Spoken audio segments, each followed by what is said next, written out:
You're live. Good evening, Madam Mayor. It's 6:03 and we are live. Good evening, everyone. I'd like to call this Tuesday, July 21st, regular City Commission meeting to order by teleconference and ask the clerk to call the roll, please. Mayor Pam Triolo. Present. Vice Mayor Andy Amoroso. Here. Commissioner Scott Maxwell. Here. Commissioner Omari Hardy. He's here, but he's muted. Commissioner Herman Robinson. Here. Thank you. Thank you. If everyone would please rise for the invocation offered by Commissioner Robinson, followed by the pledge led by the Vice Mayor.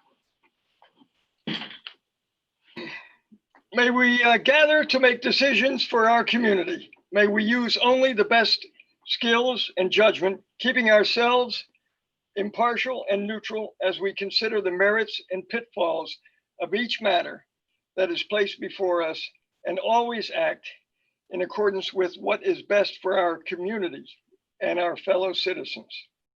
And I'd also like to mention the passing of John Lewis, Congressman, fantastic, wonderful American hero of mine. And on the same day, the passing of C.T. Vivian, who was instrumental in the early stages of systemic racism. And I also want to pray for the people who were affected by the virus, the families, and our community, our state, and our country. Amen. Amen. Thank you. Vice Mayor? Pledge allegiance to the flag of the United States of America. To the Republic. Which stands One nation, under God, God, indivisible, With liberty and justice for all. Thank you.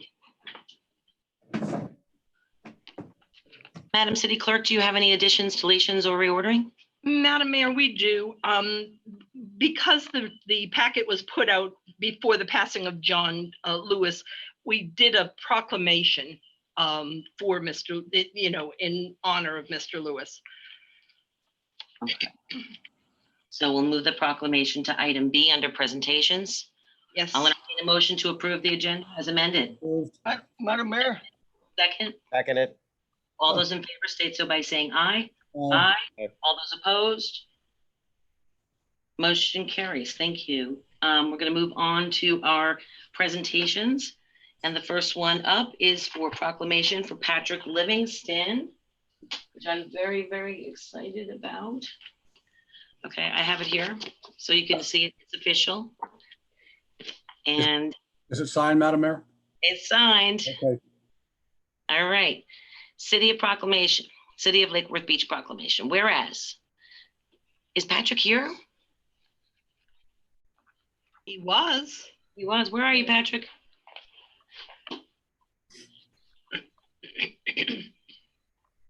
Yeah, he was on and he is not on right now. Well, this is no fun. Madam Mayor.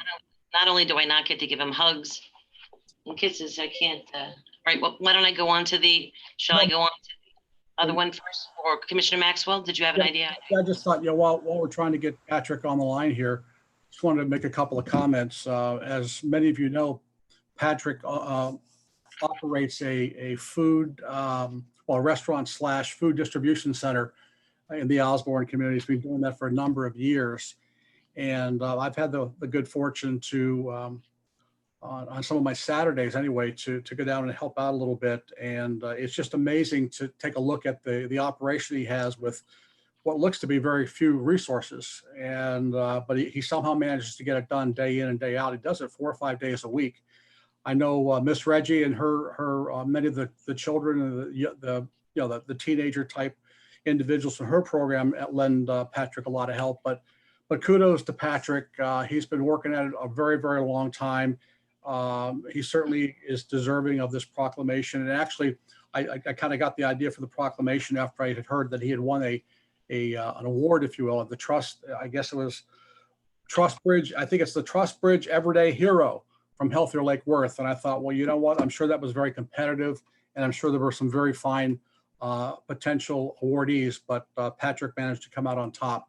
And I cannot thank him enough for the work he does. I know, Madam Mayor, you and Vice Mayor Amoroso have been down to Patrick's operation and helped out, and helped out at some of the other food distribution centers in the city. I don't know where we would be right now during this pandemic if it wasn't for the good people like Patrick Livingston. So as soon as he gets back on the line, Patrick is back on the line. Okay.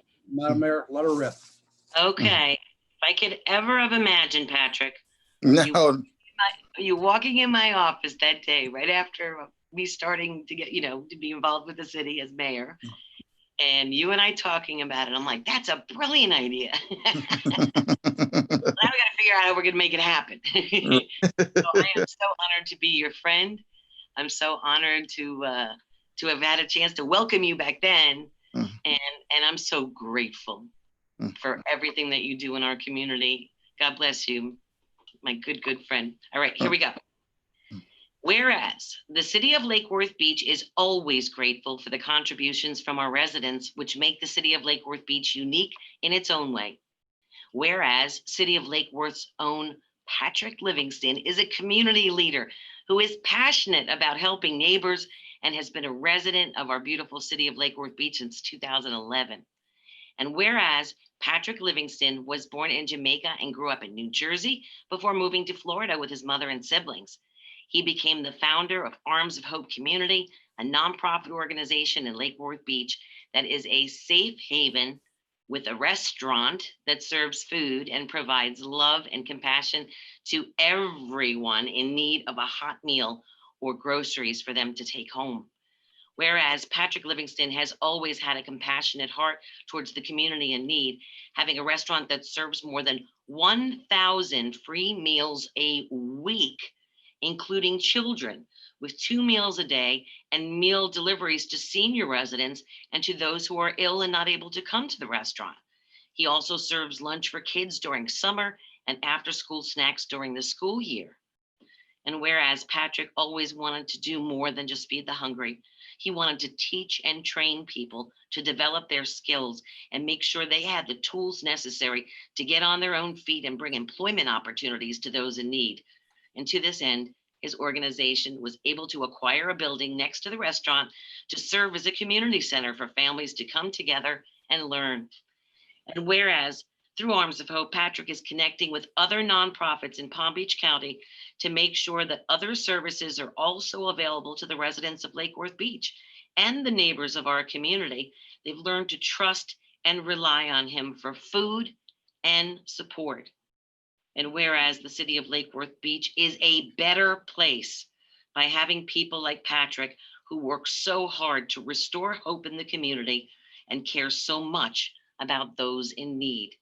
Now, therefore, I, Pam Triolo, Mayor of the City of Lake Worth Beach, Florida, by the virtue of the authority vested in me, do hereby recognize Patrick Livingston as a friend and community leader of the City of Lake Worth Beach, in witness whereof I have hereunto set my hand and caused the seal of the city right here today.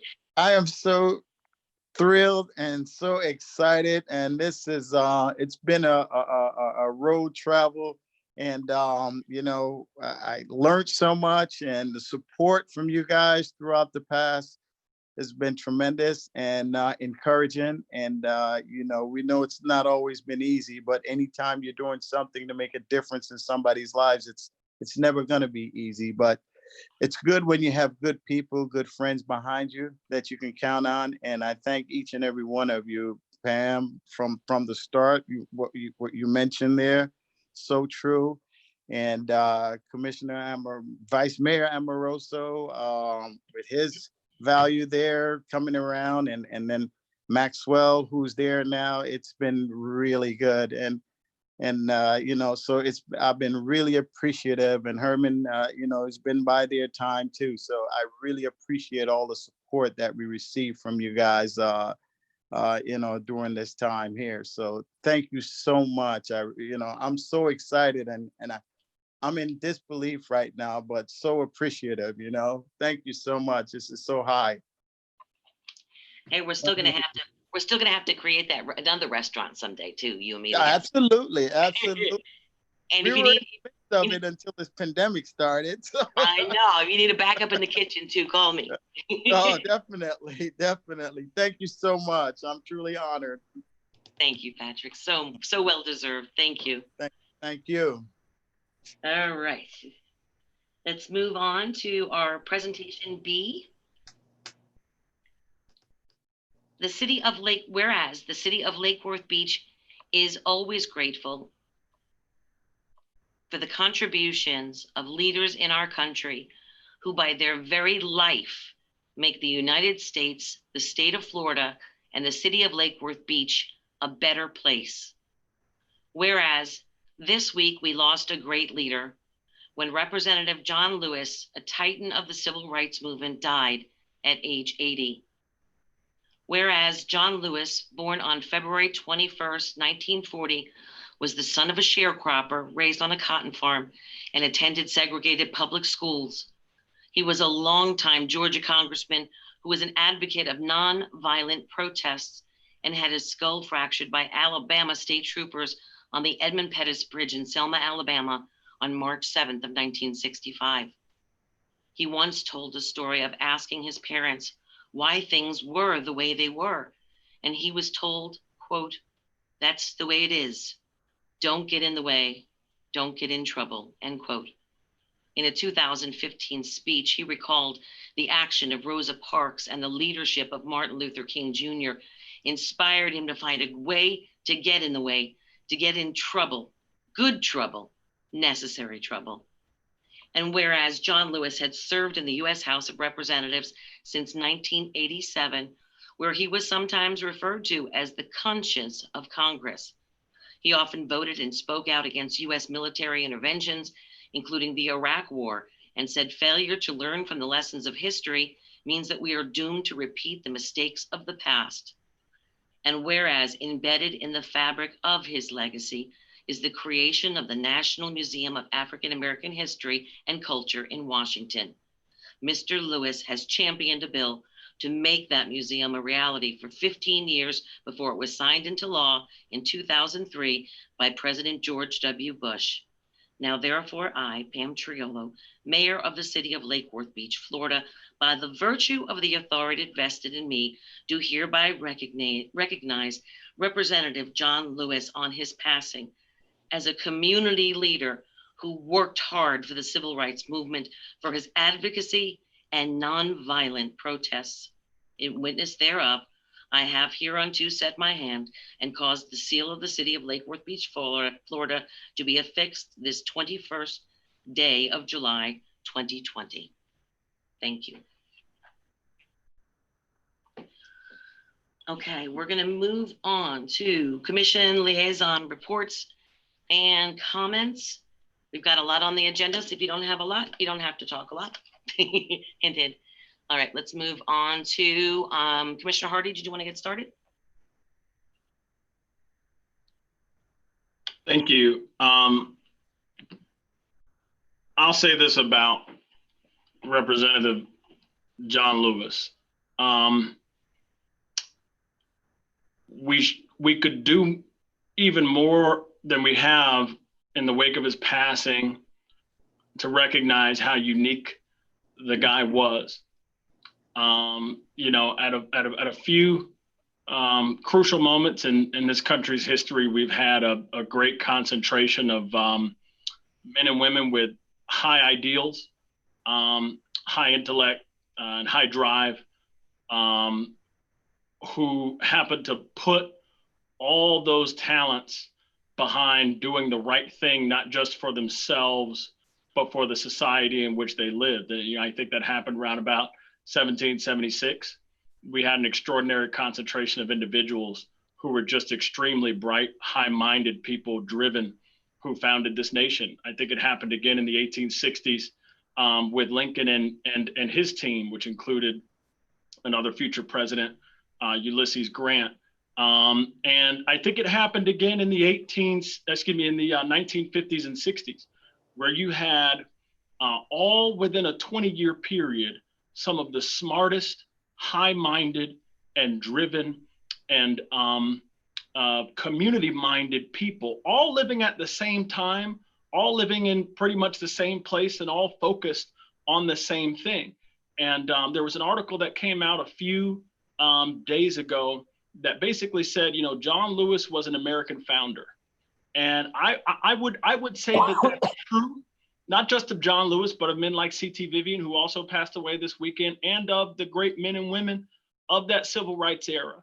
What they did was take the foundations of this country, its institutions, and move them a little closer to our core aspirations, the things that Jefferson and Madison and all those great people at the beginning of our nation's history could write about, but couldn't actually apply in their lives. They actually moved this country closer in the direction of those aspirations. And, for a guy like John Lewis to have the ability to lead a movement, to co-lead a movement the way that he did, but also to participate in the legislative process as successfully as he did for a long time, those two skill sets, first of all, if anyone has one of them, they'd be pretty fantastic. But that they resided in the same person was extraordinarily unique.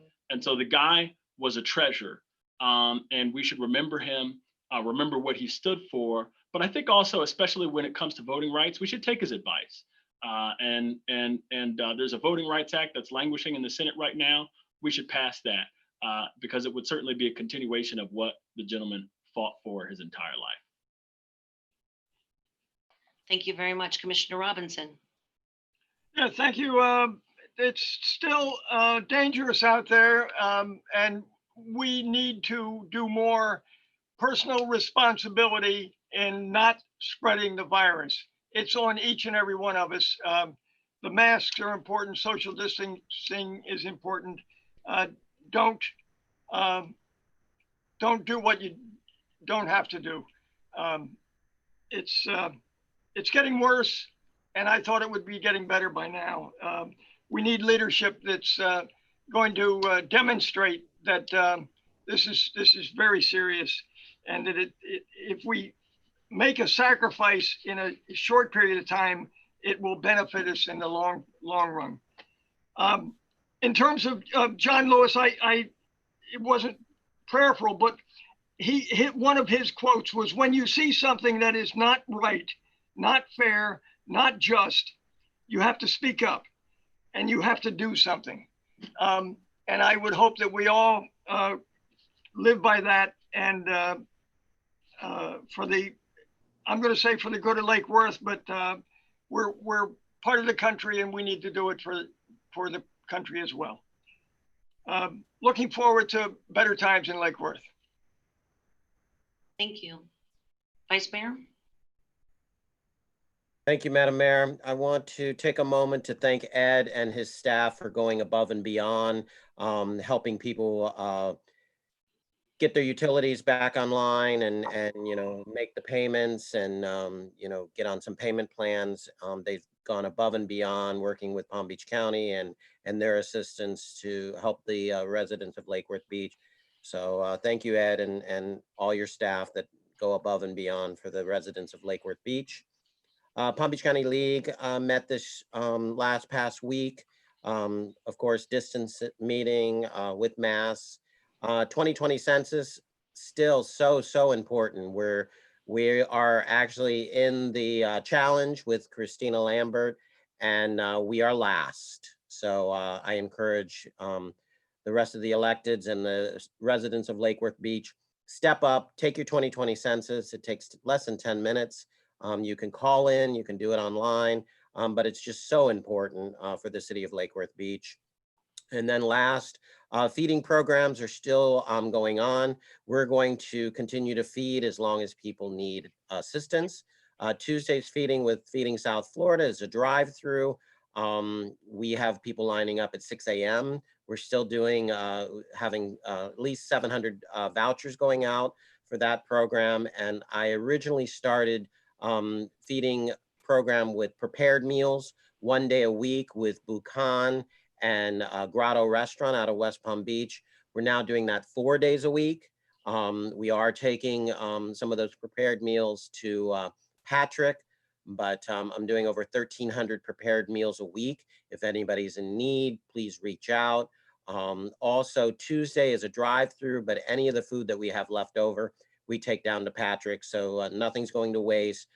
Patrick, you can drive up, you can walk up, prepared meals, and then he also has food that you can walk away with. Thank you, Madam Mayor. Thank you very much. Vice Mayor Pro Tem? Thank you, Madam Mayor. Can you hear me? Hello? Yes. Okay, great. Yeah, I want to thank staff for putting the proclamation together for Representative Lewis. When I heard of his passing this weekend, I recall the story that I'd heard some time ago regarding Representative Lewis and his willingness to forgive people who had treated him so cruelly during his lifetime.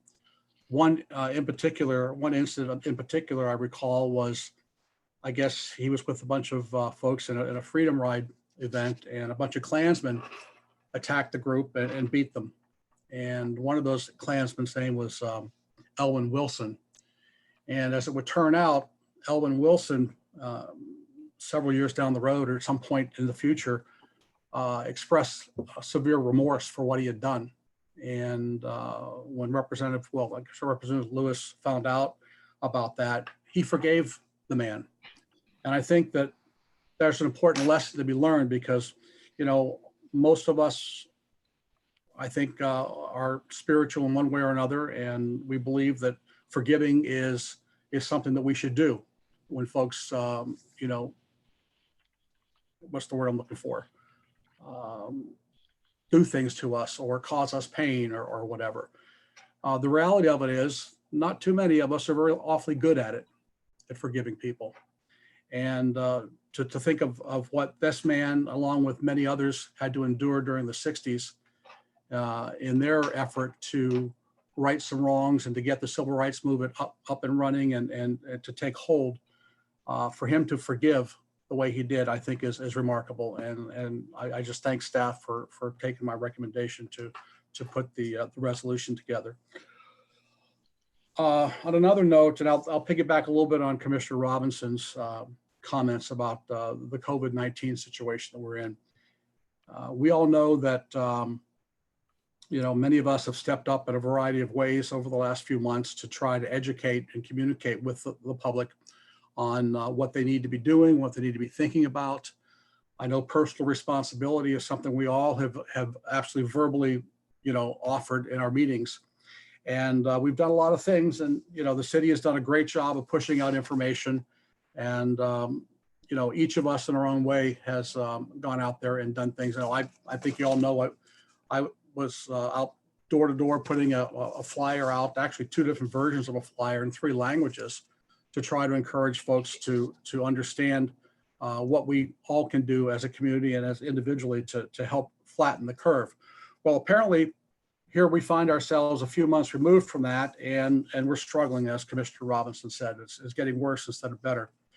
So I think it's time for us to step up and set an example once again, and try to get back out of the community and emphasize the importance of wearing a mask and self-distancing and all the other things that each of us know and everybody knows. It's just a matter of execution on the part of our residents. So what I'm proposing tonight, Madam Mayor, and I've spoken to the city manager about this, is a direct mail campaign, a simple piece of direct mail, if you will, to every address in the city of Lake Worth Beach. And in that direct mail piece would be an image, if you will, photo, hopefully of the commission in our masks, with a plea to wear their masks and to adhere to the social distancing and all the other things that are so crucial in you know, minimizing the spread and flattening the curve and getting us back in the right direction. So with that said, I'm offering that up to you, Madam Mayor. My suggestion is that we get with the city manager and, like I said, have a group photo with our masks on with a message and get that out to everybody. You know, we just need to keep hammering home the message in any way we possibly can. And of course, we'll naturally want to do this message in 3 languages as well. So I hope that is pleasing to everybody on the dais. I hope everybody will want to participate in that. That's all I have, Madam Mayor. Thank you. Thank you very much. My update from the TPA, formerly the MBO. This year, folks, we have a lot of projects that are going to be coming through for the city of Lake Worth Beach. We're on the long-term transportation plans, the local initiatives program. We're on, I mean, just about everywhere we look on the reports coming out of TPA, we've got projects in the works. And I want to thank Jamie Brown and Felipe and the entire staff there for working like crazy, days, nights, overnights, to put these projects in. And, you know, there's varying ways for each section and category to qualify for these projects. And it can be a very daunting task of putting it all together so that we can show shovel-ready projects that we are ready to step up with and get done around this community.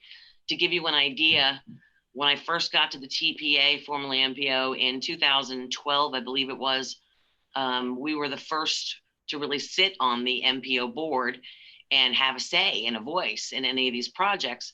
Now you have to imagine this is a planning community, so they're planning for 25 plus years out in some cases, and some more long range plans as well. But we weren't even in the running for anything. We all know that as the changes were made to everyone flocking out west to gated communities and A-rated schools, and then now making their way east, the roadways that have been neglected for so many years, Federal Highway, Dixie Highway, and other routes throughout have needed major improvements. In addition, FDOT owning the rights to Lake and Lucerne in our downtown area that was upgraded during, I believe it was Mayor Romano's tenure. And I just it hasn't been fixed since then, or updated or upgraded since then. So there's a lot of projects, including Lake and Lucerne. The big one has been the ADA compliance for sidewalks and different areas and intersections throughout our entire city. And that one passed through, which is huge. Also, reworking several other things, enhancements in our soon-to-be area of our industrial area, formerly industrial area, now artisan industrial areas on H Street and by City Hall and the Eco Center and the future Bohemian. It's just amazing that they've stepped up, and we've got so many projects in the works. If anyone has any questions about those or would like to see them up close and personal, please let me know. I would love to share that information with you. We've got good stuff coming in the coming years. So I'm very, very proud of that. And I'm very excited that we're going to see so much great work being done in our community. Other than that, I'm trying to think, there was one other thing that I can't remember what it was. Oh, census. Please, yes, as everyone has said, census. I know it sounds like, we just keep saying census, but you're not listening. Okay? I could be evasive, or I could be like a anvil off, onto your head from a tall story building. This pandemic, everything we're going through, we're going through all of this stuff, the extra money, the funding, the food, the programs that we're doing are all reliant on what our numbers come back from the census are. The schools, the meals for our kids at the school year and in the summer months, and all of this is counting on that money from the census. Grant programs, road programs, the districting, everything is reliant upon the census. We were severely undercounted last time, folks. Please, commissioners, especially those of you who are really, really active on social media, let's get this thing, get a message out, please, please, please, to your constituents in your districts. Let them know we need them to step up. We can't be in last place, folks. We count on it more than just about any other city in the county. We need it badly, and we can't go another 10 years without having that number correct so we can continue to help our residents. So please, I beg of you all to go on and step up, put yourself on your videos, put whatever, I don't care if you TikTok or whatever, do it, get people up there. And if they want us to TikTok together, I think that we should make a new video with all of us working together on something and getting people to do it. They'll put their census. It takes literally, it took me, I don't know, like four or 5 minutes. I mean, it was so quick, so easy. And if they ask you the first question on the page, on the website, they ask you, what's your number? And you didn't get something in the mail, just say, I don't have one, and continue on. And you'll still be done in 5 minutes. We need this, guys. Please, please, please. Thank you very much. All right, I'll entertain a motion to approve the minutes. Nope, public participation. Oh, I'm sorry. Jeez. Sorry, I lost my schedule. Public participation of non-agenda items and consent agenda items. Madam, I have two under public participation. Okay. The first is from Katie McGivern, 2121 Collier Avenue. Commissioner Hardy seems to be trying to advance the idea that Lake Worth Beach is a racially intolerant and divided city. Nothing could be further from the truth. As evidence, I point to Commissioner Hardy himself. Commissioner Hardy is a Black male. If the agenda pushed by Commissioner Hardy were true, then how did he get elected to the position of city commissioner? As a longtime resident, I'm very proud to be part of this diverse city, and I resent Commissioner Hardy using it as a way to get his face in front of the news media. The second is from Peggy Fisher, 508 North A Street. When each of you decided to run for office, I hope that decision was based on the desire to serve the city's residents and businesses and help to move the city forward. Unfortunately, there have been too many meetings in 2020 where personal feelings have gotten in the way. No one said when you ran for office that the person sitting next to you or several seats over would hold your same beliefs or respond as you would to every issue. Each of you chose to be sitting on that dais, and by making that choice, you agreed to work for us, the constituents of Lake Worth Beach. The City Commission of Lake Worth Beach is supposed to be a nonpartisan entity, but recently politics seems to be present on the dais most of the time.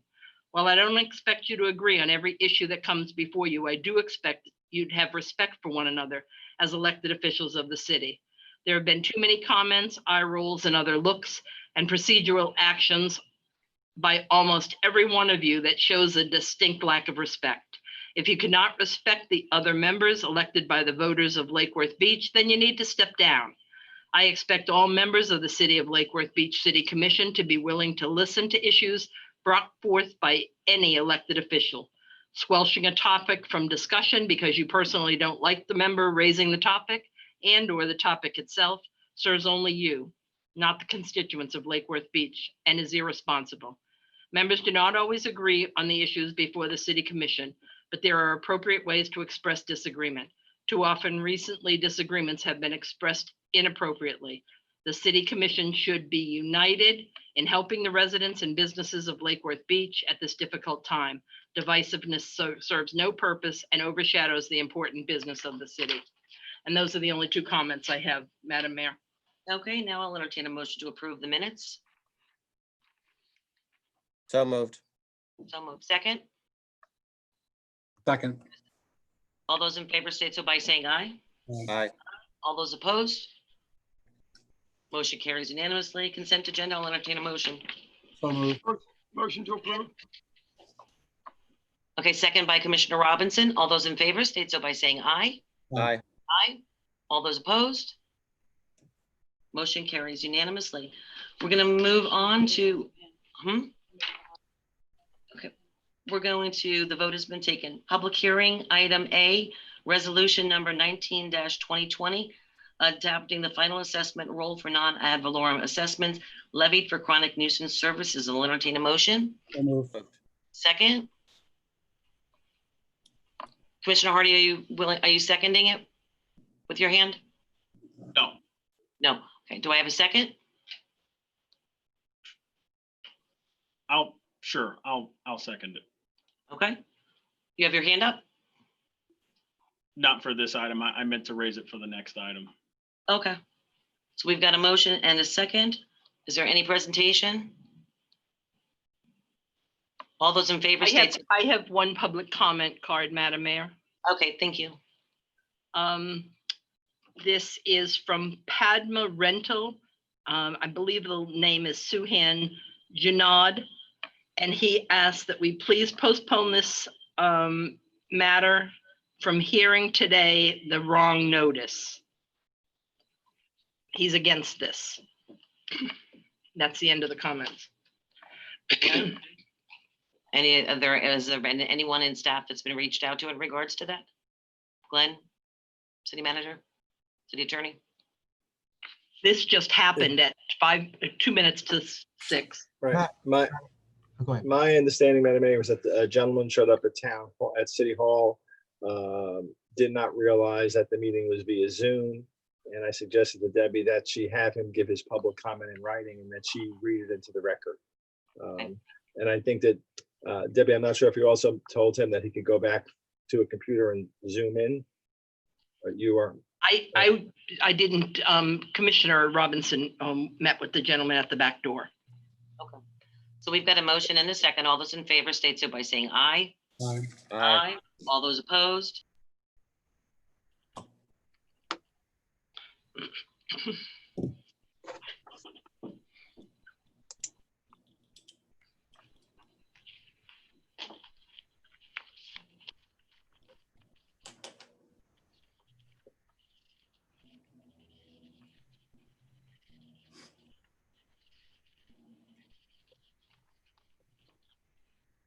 Madam Mayor, you're muted.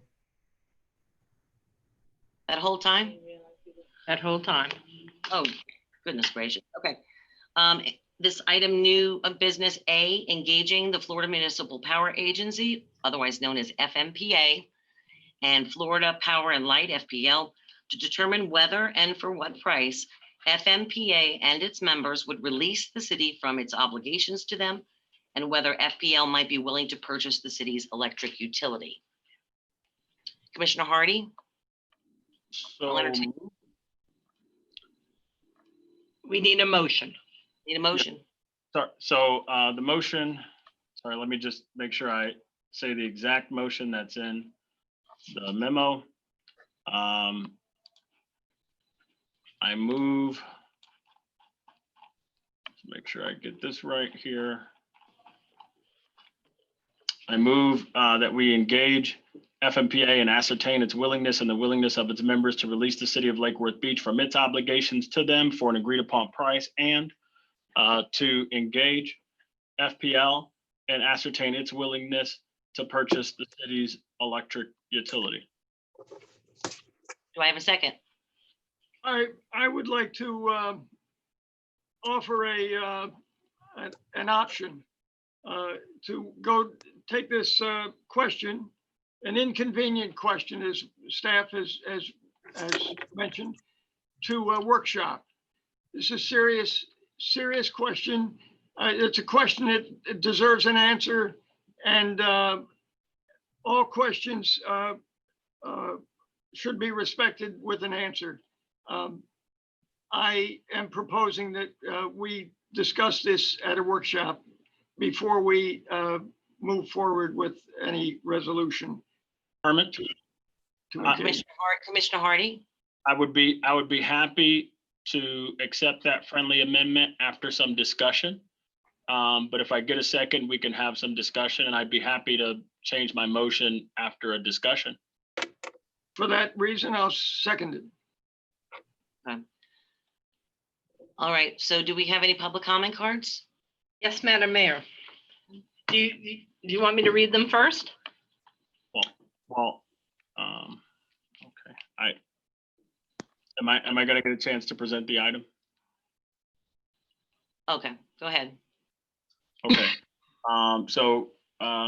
First of all, thanks to staff members with whom I spoke over the course of the last 2 weeks to get this item on the agenda in the form that it is currently. Christy, Debbie, I appreciate you both for helping me figure out this process with the agenda. And basically there are two cases to basically start a conversation with FMPA and with FPL. The first reason we want to start a conversation has to do with rates. And the second reason we would want to start a conversation has to do with the potential financial benefit of consummating a transaction with FPL that could leave us with a stream of franchise fee revenue in addition to a potential lump sum, obviously net of our obligations to not just FMPA, but also OUC and others. So on the rates issue, this is really important. So, we said that we achieved rate parity back in February in 2018. But what I'll say is FMEA, that, we all have a relationship with because we have local power, companies here. That very month, they were not in agreement with us on whether or not we were at rate parity. Now, we can talk about whether we ever reached it, but if we look at the situation now with rates, here's what's really clear. Our residential rates are higher than FPLs, and not by a little bit. Our commercial rates are significantly higher than FPLs and not by a little bit. And I printed some information from FMEA, which is pretty much the advocacy group for municipal power agencies here in the state of Florida. And I believe Keith has that information. So if we can just. Point of information. Sure. Did you reach, after we mentioned in the last meeting that we are one body and that we need to make our decisions on our own before we go contacting people? Did you reach out to FMEA, FMPA, or FPNL without the support of this conversation, number one, or this entire commission on your own behalf? Did you? Sure. And this is really important. As a city commissioner, I can call up the phone and speak with whomever I like, provided that I do not represent to them that I'm speaking for the body. Anytime I speak with someone, and I'm pretty clear, with the people that I talk to about any range of issues, I make it clear that I'm speaking as one commissioner, Commissioner Omari Hardy. That's my right as an elected official to call up anyone and ask them questions. I just want to make clear, you are right when you say that none of us individually basically is entitled to represent to someone that they're speaking for this body, but I never did that. I made sure that anyone I spoke with, whether that's Jacob Williams at FMPA or anyone at FPL, which is basically that I'm speaking as one commissioner here. Here are my ideas. I'm interested in this. So I just want to make that clear. Okay. Also, just wanted to just double check. Have you gone back and read the 5 years of documentations or minutes of the meetings that took place from late 2011 to 2016, and the timeframes and the city commission meetings and the EUAB meetings?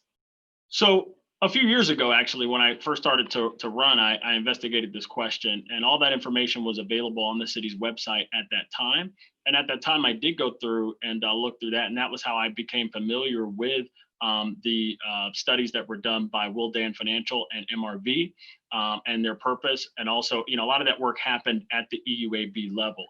So I'm familiar with it. In addition to that, just recently, here's the Willdan Financial report, which I have poured through. And in addition to that, the MRV valuation report, which is incomplete. We don't have the total record. If you read all the way through, you can see that it's not totally complete. But yes, I've familiarized myself with the history of this question, and I'm prepared to engage on that topic. Madam Mayor, you're muted. You're muted. Commissioner Robinson? Just a couple of things. I would hope that we all have the initiative and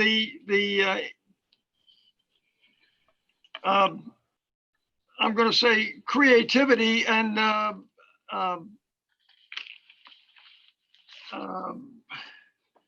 to explore possibilities and to reach out to people that we're doing business with. I know when I went to find about the docks, this is not a comparable of importance, but I went to them and represented myself as one person and not being able to speak as a body. And obviously, you didn't want to get any answers. These are important answers. We may not agree with the answers. We don't have to accept the answers, but to deny questions and investigation and to explore the possibilities is I think important for us to move forward. we're not talking about rates. And that's the elephant in the room. Our commercial rates, we haven't even mentioned. I want to say that the management of our utility company has been fantastic. It's been wonderful. It's been amazing, the improvements that Ed Liberty has brought to the commission or to the city. This is not about the management of our own power plant. This is about an economy of scale that we are confined to 7 square miles, and we can make it as efficient as possible. But to break even is not making a profit. And the more money we can borrow doesn't mean that we've earned that money. It means that we're going to have to pay it back, and we're going to have to, be honest with ourselves and transparent in telling the citizens that our rates are going to go. If we're going to borrow $80 million, we're going to have to pay that back plus interest. So this is a valid topic with a lot of information that I think we don't have and the public doesn't have. And we should get that information as a body, not one-on-one. And I think it's a good public discussion that we could have in a workshop without bringing in a lot of emotions and history that is old history to get past this decision. Thank you. I appreciate those comments. Hold on. I just had. Ready? I'm calling the shots here in reference to who speaks next because they've had their hands up. So Commissioner Maxwell is next. I was interrupted in the middle of my presentation. No, I called Commissioner Robinson. Well, no, but before that, I was in the middle of, I had the floor and you did a point of information. And okay. I literally have a I was trying to present the item. Okay, go ahead, continue on. Okay. So I was saying, there are reasons for this, and it's really has to do with rates, and it has to do with whether the city can get a financial benefit from a transaction.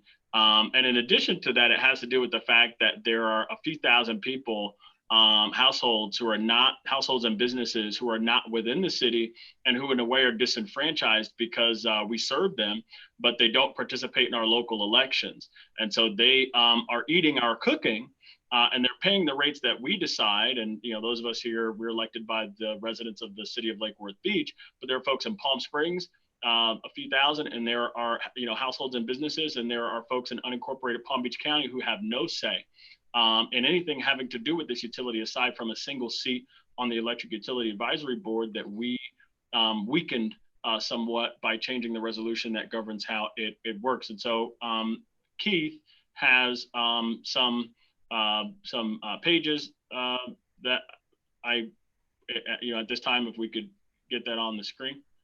Thank you. So this comes from FMEA, which is the Florida Municipal Electric Association. Basically, this group represents us and 32 other public power communities across Florida.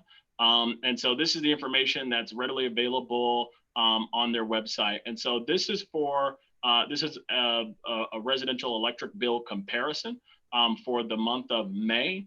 And I'll tell you why we might want to throw this month out going forward, and Ed knows that. But I just want you to look at this. Florida Power and Light's all the way over there to the left. And we are, if you look at Duke Energy, which is the third orange or yellow bar to the right, we are right there.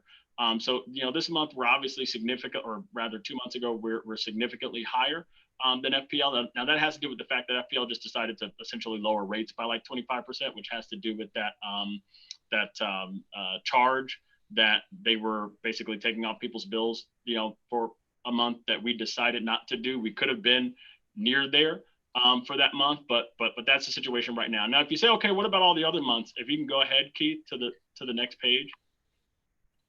So on FMEA's website, they have every month a bill comparison for different types. Yeah, right there. If you could just go up a little bit so they can see the title of this page here. They have every month a bill comparison for residential and commercial based on usage of power, right? And so I took the time to highlight Lake Worth and Florida Power and Light so that we can see. And the column that we're interested in is the total column, right? And so, you know, basically, you know, the information that I'm going to show you towards the end of these pages, it was all pulled directly from the website of the organization that we're a member of and that advocates for us, right? So if anything, this information is going to be biased against the case that we should approach FPL, but I think it's pretty clear. So, you know, like if you look at for the 1,000, 1,200, 2,500 kilowatt hour users, our residential, you know, bills, 107 in Lake Worth versus 71 for FPL, 132 for Lake Worth versus 88. And for FPL, 295 for Lake Worth versus 197 for FPL. Now, this is the month of May. You might want to throw this out, and I have other information for, you know, other months. That's fine. But let's go to the next page, Keith.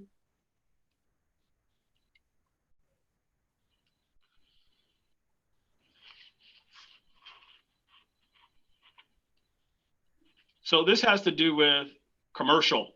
And there are more like usage categories for commercial, but here's, you know, the thrust that you could take away, you know, at least for the month of May, no matter what, you know, how much, you know, power, you know, they're saying, you know, being used by these different, you know, types of customers here.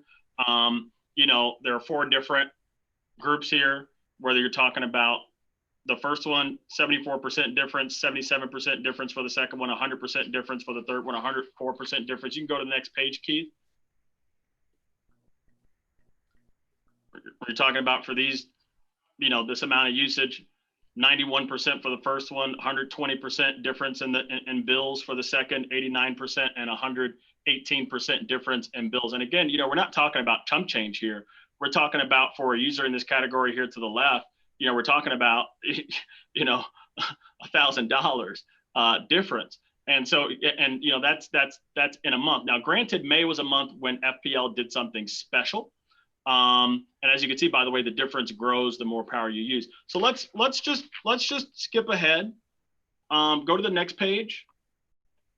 And again, this information is from the website of the organization that advocates for us. So if anything, they would be incentivized to put information on there that makes us look good. Let's go to the next page. That's just more information about commercial rates. Same situation, even worse.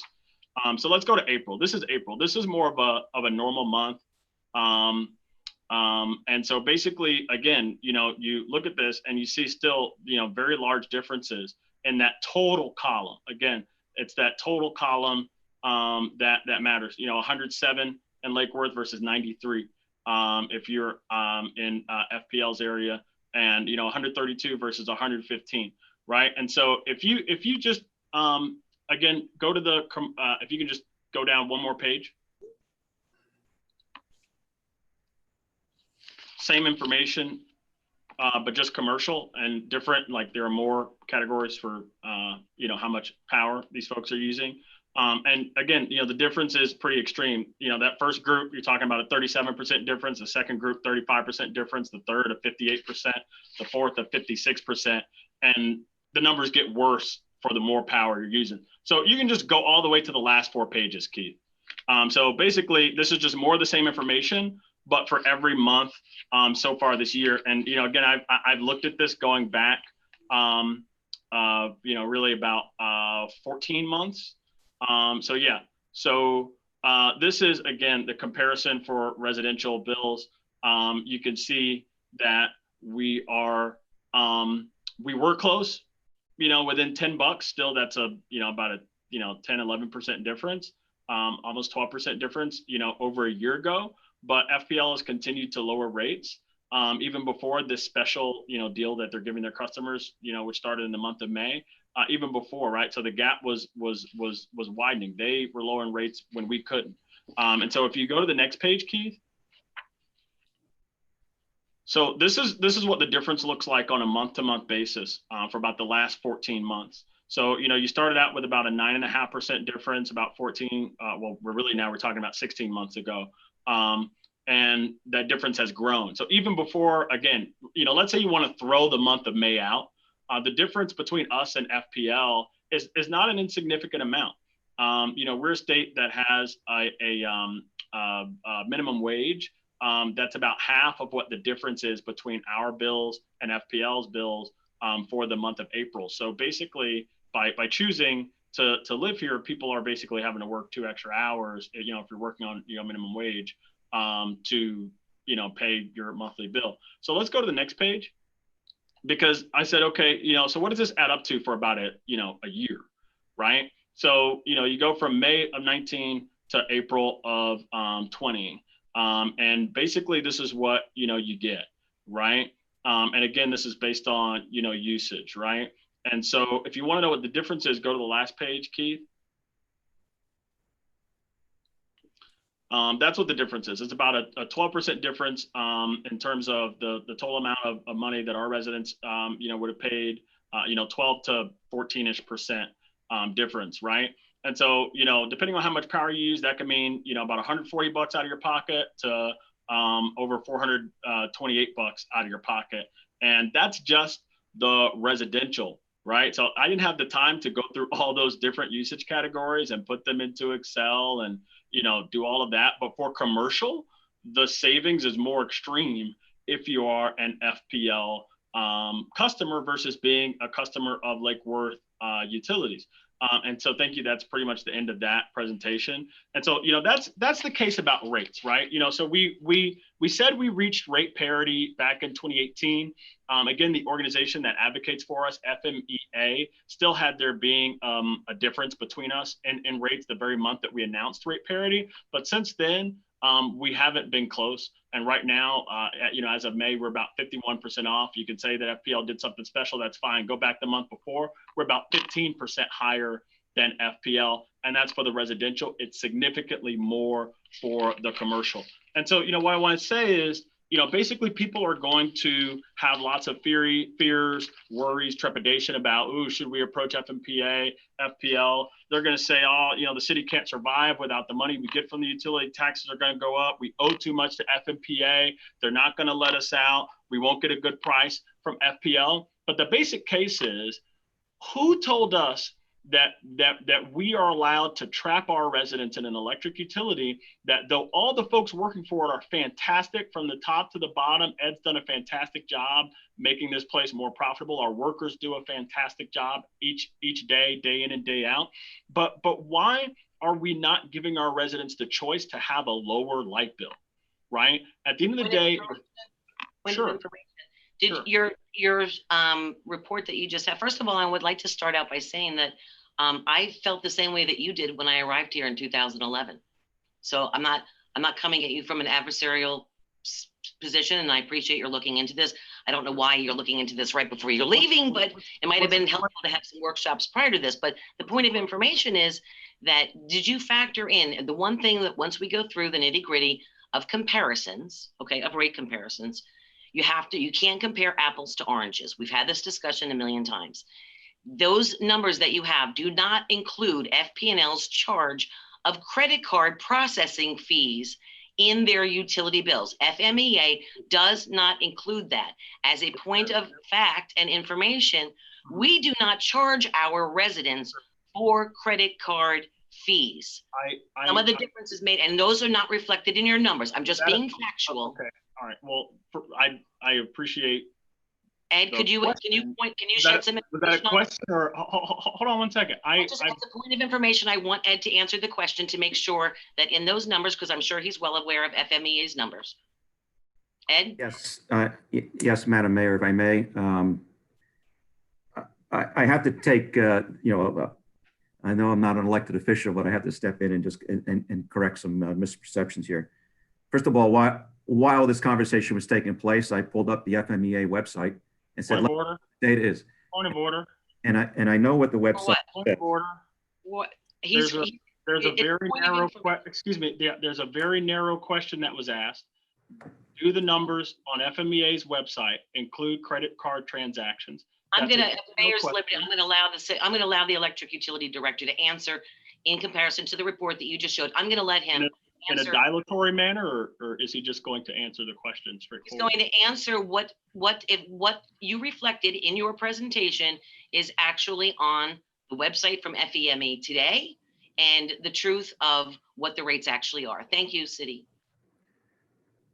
Yes, Madam Mayor. So to correct some misconceptions, while we were speaking right on the FMEA website, I pulled up the 2019 data, which has been corrected to allow for taxes. That was something that was not in the 2018 data that was referenced.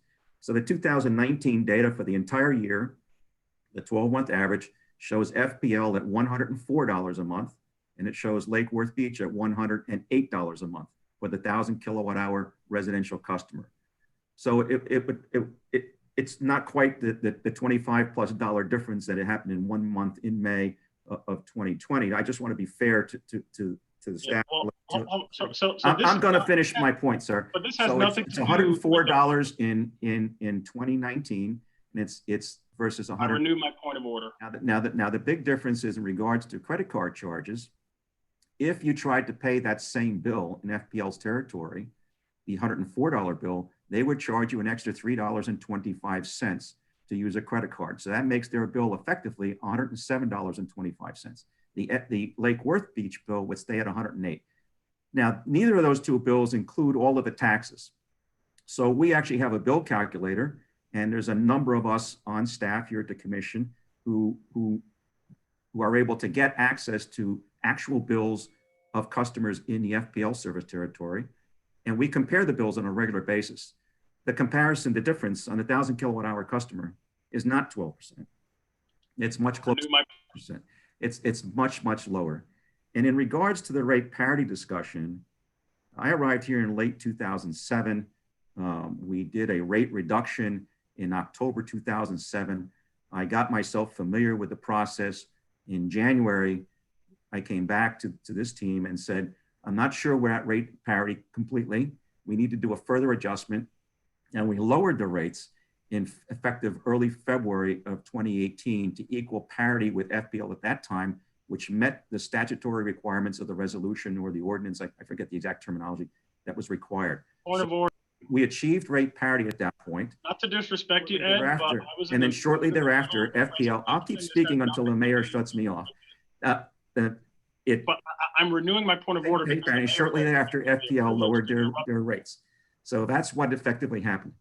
There's only a $4 difference right now for the 1,000 kilowatt hour customer at FPL versus the same customer at Lake Worth Beach. And that is commercial customers as well, point of information. I'm speaking to residential customers. Now, if you want to speak to commercial customers, I can say it was very eloquent to put up a lot of data, but I'll also, and appropriate, but I'll also point out that FPL has many rate classes that don't exist here in Lake Worth Beach. We only have 2 or maybe 3 commercial rate classes. So the commercial comparisons are very difficult to do because they include many rate classes, again, in class and types of customers and service options, which don't exist here in Lake Worth Beach and have never existed. Things like interruptible rates, time of use rates, conservation items. So there are many different nuances that are different FPL versus Lake Worth Beach. Now, I'm not going to tell you that our rates are much lower or much higher than FPL on the commercial side. There is a gap. We tend to be more expensive, but it's not as huge as represented. I just want to be very fair, having been familiar with this data, that it's very difficult to make an apples to apples comparison. And to take it a step further, there are many things that are in the electric utility rates in Lake Worth Beach, which FPL does not pay for, and things that our customers are getting in a bundled rate at Lake Worth that they have to pay separately or a la carte for in the FPL bill. So it's very difficult to compare the two, but I believe that we reached rate parity as was required of staff to achieve and bring that to the commission, and that we have held our rates. And then as we speak, FPL has already announced that they intend to come in for a rate case to raise rates. And in fact, on the transmission level, at the federal level, they've already implemented a rate increase. So we're already paying higher rates, as are all of the FPL customers are all going up. So I just want to be very informative to the commissioners as you deliberate that there's additional information here that needs to be taken into account. Okay. May I have the floor again? Madam Mayor, you're muted. Yes, please take the floor. Okay. So before I continue with my comments, the first thing I'll say, no disrespect to you, Ed, but allowing that was completely and utterly inappropriate. That could have happened after my remarks. That was not a simple point of information. That was inviting him to dispute. Madam Mayor? Excuse me. I have the floor. I have the floor. You're also lecturing. I have worked hard this evening not to interrupt anybody. I've been polite this evening. I am simply saying We're only like 20 minutes in. Excuse me. That was not a simple parliamentary inquiry. It was not a simple point of information. That was an invitation to dispute the whole substance of my presentation while I was in the middle of it. No, And actually, it was not. It was. Madam Mayor. I have the floor. I don't think it is appropriate. So What is your point of order, Commissioner Maxwell? on the substance, I'm desperately looking through my backup here, and I cannot find the presentation that Commissioner Hardy gave us. Yeah. That's fine. I don't have to put, there's no rule saying I have to put things in the backup on the website to for my comments. We require backups for presentations always. Except that that's not a requirement, and it's certainly not a requirement for staff, because every time we get a presentation, for example, from Ed, he updates it in the interim between it's put on the website and when we get it. So again, I'll continue with my presentation. As I said, our rates are higher for residential customers and for commercial customers. And while it's been said that all FPL has all these different rate classes for commercial customers, and so they're able to basically dial in more for their commercial users and charge different bills, the fact remains is that if you're a commercial customer in Lake Worth, you're paying more. If you're a residential customer in Lake Worth, you're paying more. And if you dispute that, then we can hire an outside part. Or how about if you dispute it, why don't we accept this motion and engage FMPA and FPL and make that a part of the analysis? If you dispute it, the fact of the matter is FPL is in a position to verify or deny that question with information that they have, and we have information that we can compare together. Now, on the rest of my presentation, it's about rates, which are higher here, but it's also, and just a general point, we charge higher rates and we take a contribution. And the fact remains is that what this is basically a backdoor regressive tax on residents. We're getting money from them that we can't tax, that we wouldn't otherwise get. And that's crucial. So anytime someone mentions the contribution, that's what we're talking about. We're getting money from our residents that we wouldn't normally get. And if that's our rationale for keeping this utility, is that it's an additional source of revenue from our residents, it's a regressive source of revenue. We're talking about millions of dollars here when you add it up in the differences for all of our residential and commercial customers. It's not insignificant. And so that's the case about rates, but you have to also look at the potential financial benefits of a transaction. And, Madam Mayor, I'm glad that you mentioned the process that we embarked on back in 2014, 2015, where we had this study completed. 2011. It started in 2011, 2012. But this study, Madam Mayor, is dated August 2016. This study is dated June 30th, 2015. And basically what we did was have the utility valued from two perspectives. One perspective was, what would someone pay for this thing? And the other perspective was, what is this thing worth to us?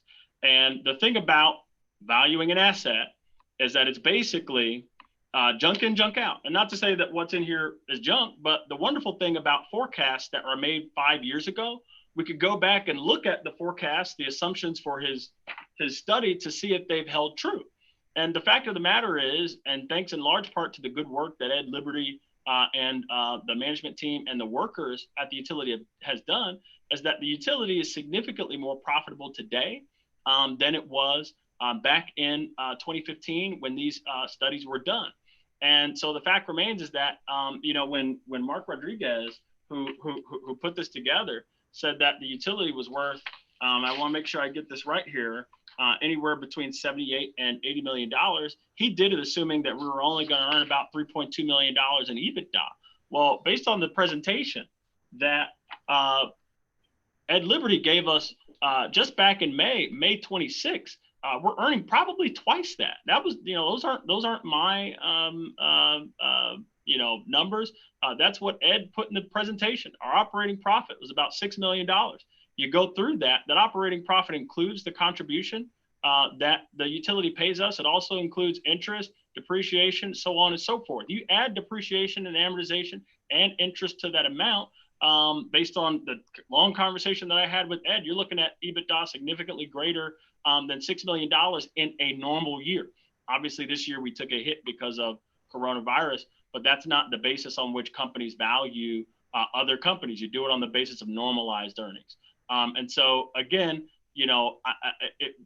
what we did a few years ago was fine, but what these studies projected our utility would do financially, we've blown it out of the water. The utility is significantly more valuable to an outsider. In addition to that, the study did not anticipate that we would reduce our contribution, the contribution that the city receives from the utility. So on one hand, the utility is becoming more profitable. On the other hand, the utility is becoming less valuable to the city because the city has chosen to reduce the contribution it receives from the utility. And that affects basically the decision-making criteria that was presented to us back in 2015, 2016. And so I think, given that our residents are paying higher rates, I think given that there's a potential to benefit financially from this transaction, and given also the fact that there are people who live outside these municipal bounds, who did not elect any of us and yet who eat our cooking, I think it's incumbent on us to at least approach FMPA and to approach FPL to ascertain their willingness to transact with us and what we might get out of it. If you believe that such a transaction might not work out, that's fine. But guess what?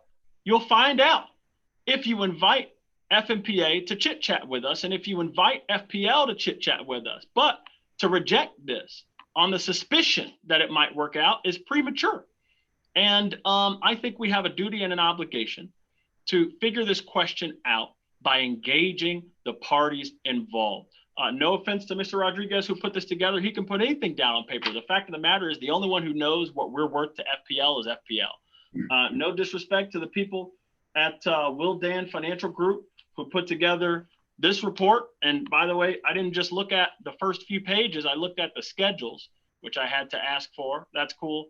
The only people who can know what's up financially are the people involved. And so I thank you. I regret that I was interrupted in that way, but I appreciate the opportunity to present this item. Okay, the good thing is that we're bringing up some good information.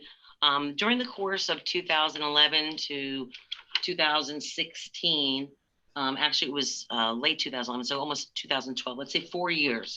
The majority on the commission right now was involved in really analyzing the situation to find out whether or not we should sell to FP&L. And I would say probably the three of us who still sit on this commission were all for selling. Then we got in and did our due diligence and we found out exactly what it would take and what it would do to the organization if we made hasty decisions. So we brought in professionals to go through this and we came up with a timeline for the electric utility. And we put together an electric utility advisory board, so, people with all sorts of opinions that had different ideas on what was going to happen. And we put them to task and we were very grateful to them, still are, but to look at three things: rebuilding or upgrading our Lake Worth power plant. Number two, selling our utility, or purchasing power wholesale. And those were the three items that we were looking at. And we tasked the electric utility advisory board to put this together. We brought in experts from, was it Sue Hersey, Chef, I can't remember who his last name was, the attorney who specializes in electric utilities. We brought in, and we had numerous charrettes. In fact, I have the meetings, just about every meeting that was mentioned where we discussed it, either a joint City Commission electric utility workshop or an EUAB. This one's starting in 2013, April, 2014. I've got every single one of them, every single agenda and every item on there. we went through it and we put this all together. And one of the big underlying, it's like selling a house. You have to have comps, right? So when you look at the only comp we had in our area, that was Vero Beach. And Vero Beach's commission decided to sell their electric utility for Florida Power and Light. Now, there are some very difficult things which we know that they went through. In fact, I think they spent about $3 million just getting to the point where they could actually entertain that conversation with FP&L. And then they sold their electric utility for somewhere around $183 million. Now, they had to go in. Now, back at the time, this is our one comp. You've got Vero Beach. The comp is they had obligations to St. Lucie, nuclear, Stanton 1, and Stanton 2, right?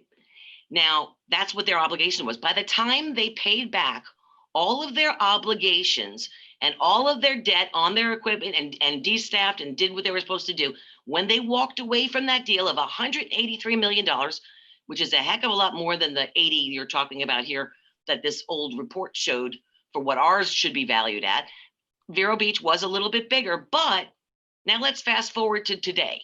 Today, we not only have St. Lucie, Stanton 1, Stanton 2, we have Solar 1 and Solar 2. This is 5 contracts that we have to pay back if we were to be let out by FMPA. Point of information, Yes, what are those contracts worth? millions. They're the obligations. So if we don't, Madam Mayor, point of information. yes, You're saying that we have to pay back all this money and that you're not sure after we pay it back that we would receive a financial benefit from selling the utility. So what? I know, I don't understand. What are you asking? But well, I'm saying, you're saying how much we have to pay. Well, how much is it that we owe these organizations? Ed, do you have an answer for that? No. Madam Mayor, what's the buyout? What's the buyout? We would need to make over at least $200 million. What's the buyout? Well, let's look. Vero Beach has $40 million left after they paid off their debt of only 3 of those 5 items. I'm not asking about Vero Well, I'm not. Beach. I'm Point of gonna information, tell you- Madam Mayor. What is the information? Well, The buyout look like? I'm sure you feel as I just did. I'm asking you, you're making a claim about all the money that we would owe these people. I'm Well, that's what simply Vero asking you Beach to did. state factually how much money we owe these people. Vero Beach did it, and they ended up with $40 million left. So do the math. Okay, so I'm not asking you about Vero Beach because the nature of our obligations are very different.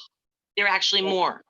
Well, okay. Well, how much more? Give me a number. Now, I've spoken with Jacob Williams. Jacob Williams said the only way that you can figure out what it's worth is to go through the process with them, because it's a very rigorous and well-defined process. So you're making statements about how much we would owe these people and suggesting that it would be infeasible to consummate a transaction with FPL because we owe all these people all this money. But it seems that you're not prepared to say exactly how much money we would owe them in a buyout. And it would seem that you're not able to say exactly how much FPL would pay us. And so You you're weren't not even able aware, to you settle. weren't even aware that we have 5 obligations. So we can tit for tat this, but point of order, you're done. Thank you. You know what? I'm going to go on to my analogy because I've given you the floor to explain your numbers. So now if we book, please, sir. We look at the numbers, they were left with $40 million after that. Now our contribution from the electric utility, some people look at the budget and they only see the 4 million, what is it? Oh, goodness gracious, it's 4.75 million, I believe. Is that right, Ed? General fund?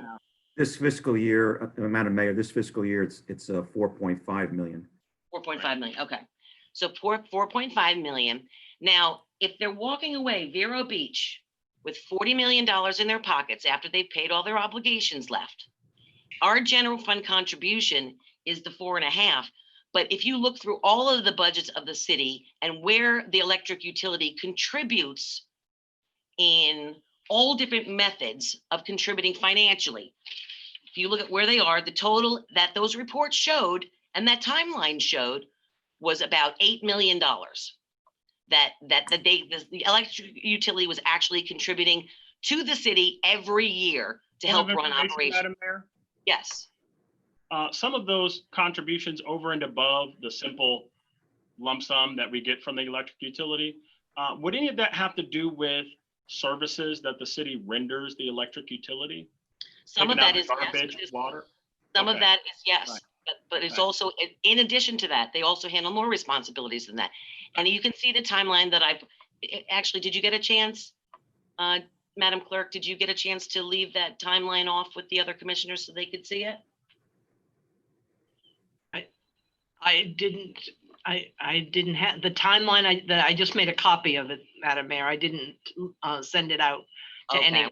Well, I want you all to see it, because now, if you factor in that this contribution, that the electric utility contributes $8 million to operations of the city, and they have 40 million left, that would mean that they have 5 years left. If they had the same obligations that we Point of have, information, Madam Mayor. they have did Vero 5 years left of point that of $40 information. million.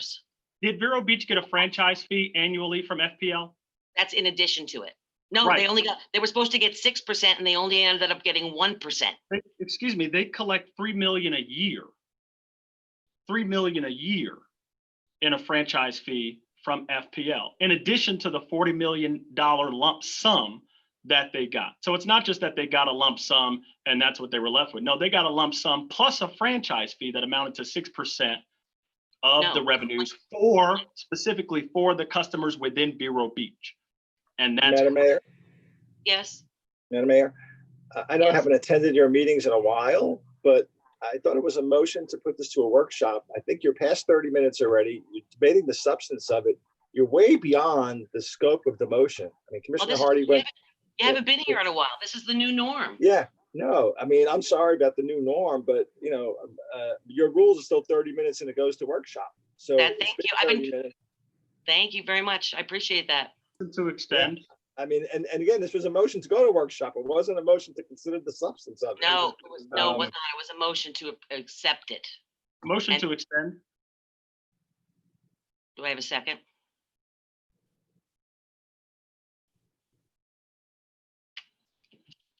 I would think that in all fairness, there's a lot of talk about Vero, and that was them, and we don't have any answers for us.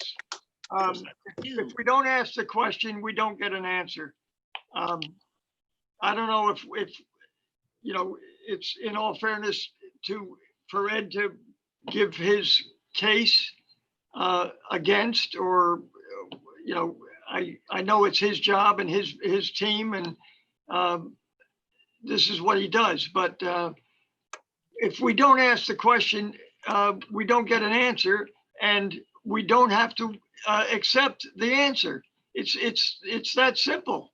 I mean, you ask the question, you put it on the market, you see what it is, and there you go. Are we afraid of an answer? Maybe that's why we don't want to ask the question. Well, do you want to know- bankrupt the city? Again, Madam Mayor, you have a motion on the floor to Yeah. extend, which seems to Thank have died for lack of a second. Well, I'll second it. All But those, you got a motion and a second. All those in favor state so by saying aye. May I ask a One point state of so order? by saying aye. Point of order, point of order. Aye. I have a point of order. That's an interruptible motion. Now you're following. Glenn, is the motion to extend debatable or not? Do you have the rules in front of you?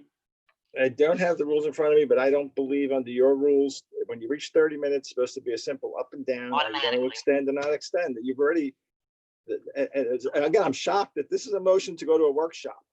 This isn't a It was No, a it's motion. not. item. No, it wasn't. Commissioner Robinson refused. Can I answer the question, please? Because I'm running the meeting. Thank you. You can't just interrupt anytime that you feel like it. I tell that to yourself, Madam Mayor. Why I don't mean, you, seriously, I was giving a presentation. you know what?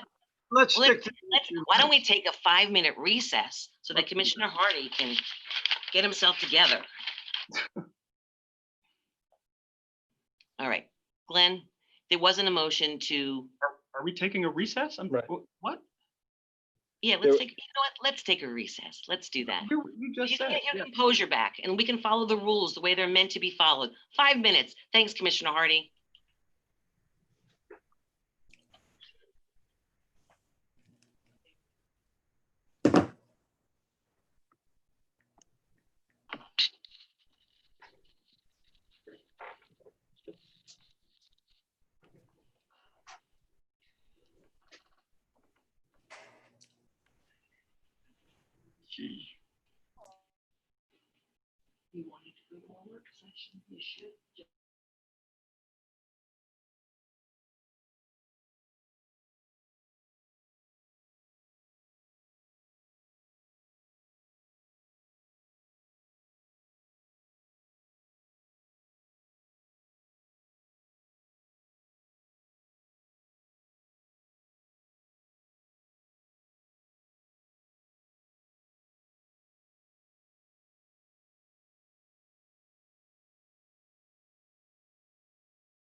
Y'all ready?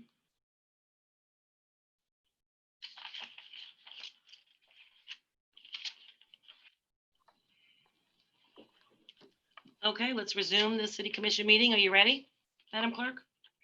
Yes, Madam Mayor. Believe everybody is present and accounted for. Okay, and Glenn, you had the floor. I simply was saying that under your rules, you have 30 minutes and then something goes to a workshop.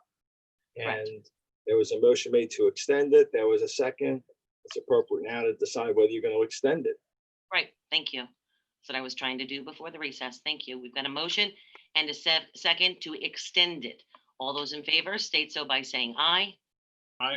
Aye. All those opposed? Nay. Nay. Motion fails 3-2. Okay. All right. I look forward to the workshop. Can we invite Jacob Williams to this workshop from FMPA? You Second. haven't, I Yeah, don't think you passed, I don't think you voted on the motion yet to go to workshop. There was a motion so- pending. There that wasn't was a it. motion to go to a workshop. Wasn't a motion, Glenn, to go to workshop. Commissioner Robinson changed his mind at the last minute so that Commissioner Hardy could speak. Okay. With the hopes of minimizing a workshop, but now I'll make a motion to go to workshop, We don't, do we get a second motion? which I did a half an hour ago. Point of order, Yes? being as the motion to extend was not affirmed by the commission, it would appear that we're automatically moving, that basically the item moves automatically to a workshop. We don't need a motion because the whole point of voting against the motion to extend was that we We would hit go to 30 minutes, it goes to a workshop. So that's what it is, right, Glenn? Am I wrong about that? You're incorrect. The motion, to me, there's still a motion. The original motion is still on the floor. I thought the original motion was to go to workshop. Right, no, That- the that was never original voted motion, on. And if Herman changed that motion, what was the motion No, was then what? Commissioner Hardy made the motion to accept the agenda item as it is. Commissioner Robinson stated he would like to second, but he would prefer it go to a workshop. Commissioner Hardy went back to him and said, well, can we at least talk about this? And we can if you second this motion. So now the original item is on the floor for a vote. It just goes no. to, it doesn't go to a vote, it goes to a point of workshop. order, yeah, it goes to a workshop. Yeah. That's what the rule says, it goes to a workshop. It doesn't go to a vote. The rule says it goes to a workshop. I believe the commission has the right to decide. I don't think you can filibuster something to get it to the 30 minutes and then say it automatically goes to a workshop. Well, There that's was an a issue. motion pending to approve this item. Now, if the commission of order. wants it to go to workshop, that's fine. Right. Glenn, point of order, with all due respect, that's fine, but, that's not what the rule says. Glenn, do you have the rule in front of you? Would you care to read the rule for us so that we can hear it? The rule doesn't say you go to a vote. The rule says you go to a workshop. Madam City Clerk, do you have that information either? And there were enough questions to talk about it for more than a half an hour. So my point was that we could have saved ourselves a half an hour tonight if we went to workshop. I agreed with you. But he had to speak. Commissioner Hardy had to get his whole thing out so that you could, that's why you had to second him first. Right. And nobody has ever, every time we've ever gone to workshop, I don't know, at least since March, everyone has poo-pooed that idea because they think that they have the right to speak longer than our rules allow for. And that people don't want to follow the rules and they don't have to follow the rules. That's what I've been told by several commissioners. Well, there were enough questions amongst ourselves, I hope, and with a presentation from Ed to allow a workshop, to require a workshop. Well, the information that was provided today was completely inaccurate, and Ed was talking to that and trying to explain that it was not representative of what the true numbers were. And Commissioner Hardy just kept trying to point of order and point of information over him and not let him speak. Well, So he spoke, excuse me, he spoke while I had the floor. A point of information is you have a question. You basically invited him to dispute my presentation as I was making it at length. not a simple parliamentary inquiry or a point of information. And so, you know, the idea that I was the one in the wrong for trying to reclaim the floor after you took it from me and saying mayor's privilege, which basically saying you don't care what the rules are, you're just going to do what you want, then that's one thing. I actually have that Again, ability I'm to have a mayor's being privilege. not a mayor, being civil. Well, And- actually, you have your rule 6, subsection 8 says during a presentation, Commissioner Hardy was making a presentation. The presenter shall have 10 minutes to make his or her presentation, but the time may be extended to permit questioning of the presenter. So the mayor asked some questions. She asked Mr. Liberty to respond, but you certainly had more than 10 minutes to make your presentation. So Right. the presentation was made. The question is on the floor. If the commission wants to vote this item up or down, they can. If they want to go to a work session, they can. It doesn't have to That's not- automatically go to a work session. Glenn, do you have the rules in front of you? Would you care? Yes. Okay, so the It says the work rule about sessions. moving to a workshop. Can you let him answer the question? Thank you, Mhm. Glenn. Rule number 3, work sessions of the city commission may be called by a majority of the members of the city commission or by the mayor, and any matter may be discussed or studied at a work session. Any matter that appears likely to take more than 30 minutes shall be discussed or studied at a work session prior to official action of the city commission, unless this requirement is waived by a majority vote. Okay, There is So- nothing in here in your rules. It's been your informal practice about the 30 minutes. The rules talk about 10 PM, 11 PM and extended. point of information, Glenn. Yes. It says any matter that appears likely to take more than 30 minutes shall be discussed or studied at a work session prior to official action of the city commission, unless this requirement is waived by a majority vote. Was this requirement waived by a majority vote? Any matter that appears likely to take more than 30 minutes, when you made the beginning Was this- presentation, it didn't appear that it was going to take more than 30 minutes. Right. But we got to 30 minutes. We did not waive this requirement by a majority vote. As a matter of fact, we specifically did away with, you know, we refused to waive the requirement. And so I guess, you know, what is the meaning of shall?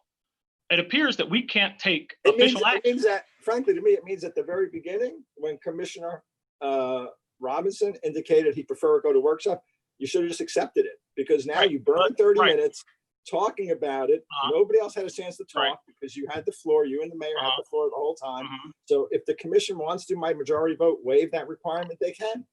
But there they needs to be a didn't. motion They at this point. didn't. There's no Right, but automatic.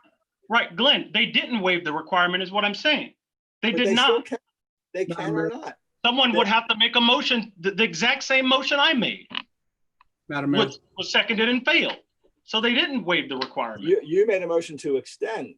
Yes, which is Which to waive the 30-minute go to a workshop requirement. Glenn, you know, look, Glenn, you are entitled to count your votes. Do what you feel you must. Point of order, please, sir. No, Point of that's order. inappropriate, Vice Commissioner Mayor Pro Hardy. Tem.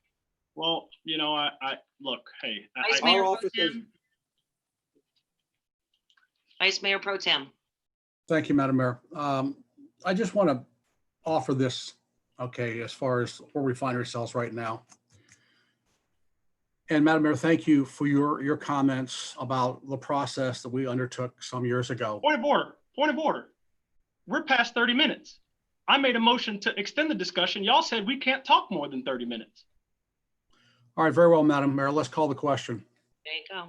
He can't call the question. We went through, this was the exact same thing for the community IDs. You wouldn't let me even call the question unless I got a motion to extend, which caused you to walk out of the meeting. Do you recall that? Please, sir. Do you recall that? I just think Jesus. being adversary for being adversarial sakes. This isn't being, this is asking for a fair playing field, but it's, you know, call the question. You're actually, you're whatever. Yes. Question's been called. Do I need a second? Second. All those in favor? We are, the question is to go to workshop. No. Will you explain the question, please? What's your calling the question? Pardon me? Call the question is to end discussion, correct? No, but I want this agenda item to be voted on. Okay. So whether or not it comes to, whatever Mr. Hardy's original motion was. We already voted on that and we voted nay. Okay, so But this we is, did not vote on the this- original No, motion. no. We the did not. original motion has not been voted on. Let's vote on the original motion. I thought you just argued, excuse me, didn't you just argue that with Glenn? There was No. only one motion. You made it, Commissioner Robinson seconded it. There were two motions. There was the Two. motion that was outlined in the memo. There was another motion to extend the discussion. We voted on the motion to extend the discussion. Okay, so precisely, and it was not voted to extend the discussion. So any discussion halts, just like how in the community ID thing, I Okay. wanted to call the It's question. okay, we don't need to You go would through it. like to Thank call you the very question? much. Thank you very Okay. much. So we Talk about running the meeting, but you can't keep original track of the motion. motion. Oh my gosh. So my understanding, and Debbie, maybe correct me if I'm wrong, is that the original motion was to engage FMPA and FPL. That was a summary of the original motion. That was Yes. second. Yes, sir.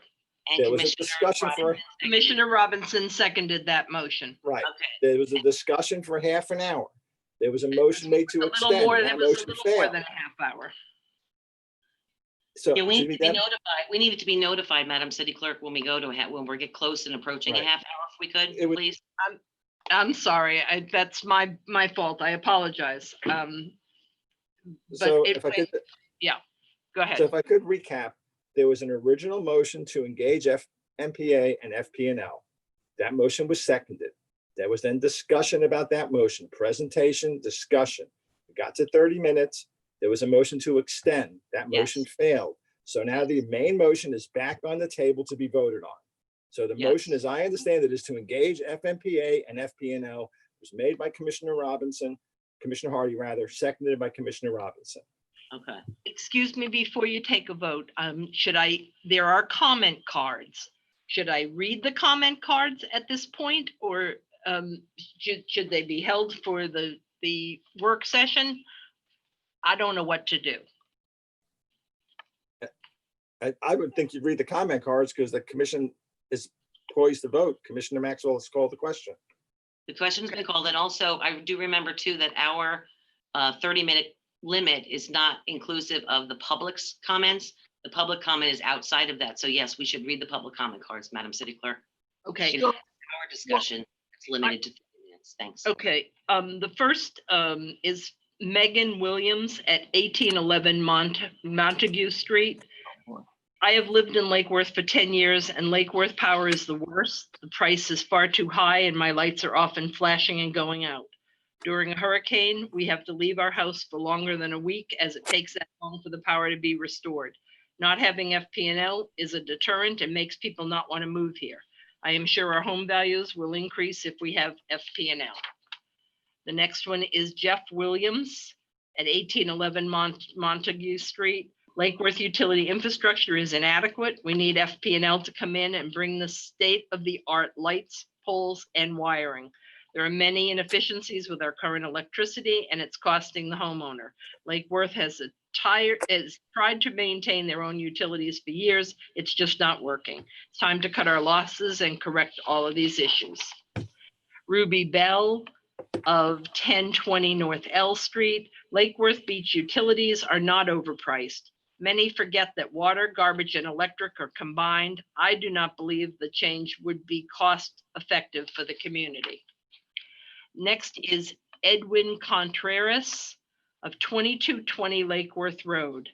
Good evening, Madam Mayor and Commissioners. The behavior of one commissioner has become infantile, insubordinate, dangerous, and now crosses ethical boundaries. Mr. Omari Hardy has tried to fix problems in our small city that simply, and this is just an opinion, do not exist.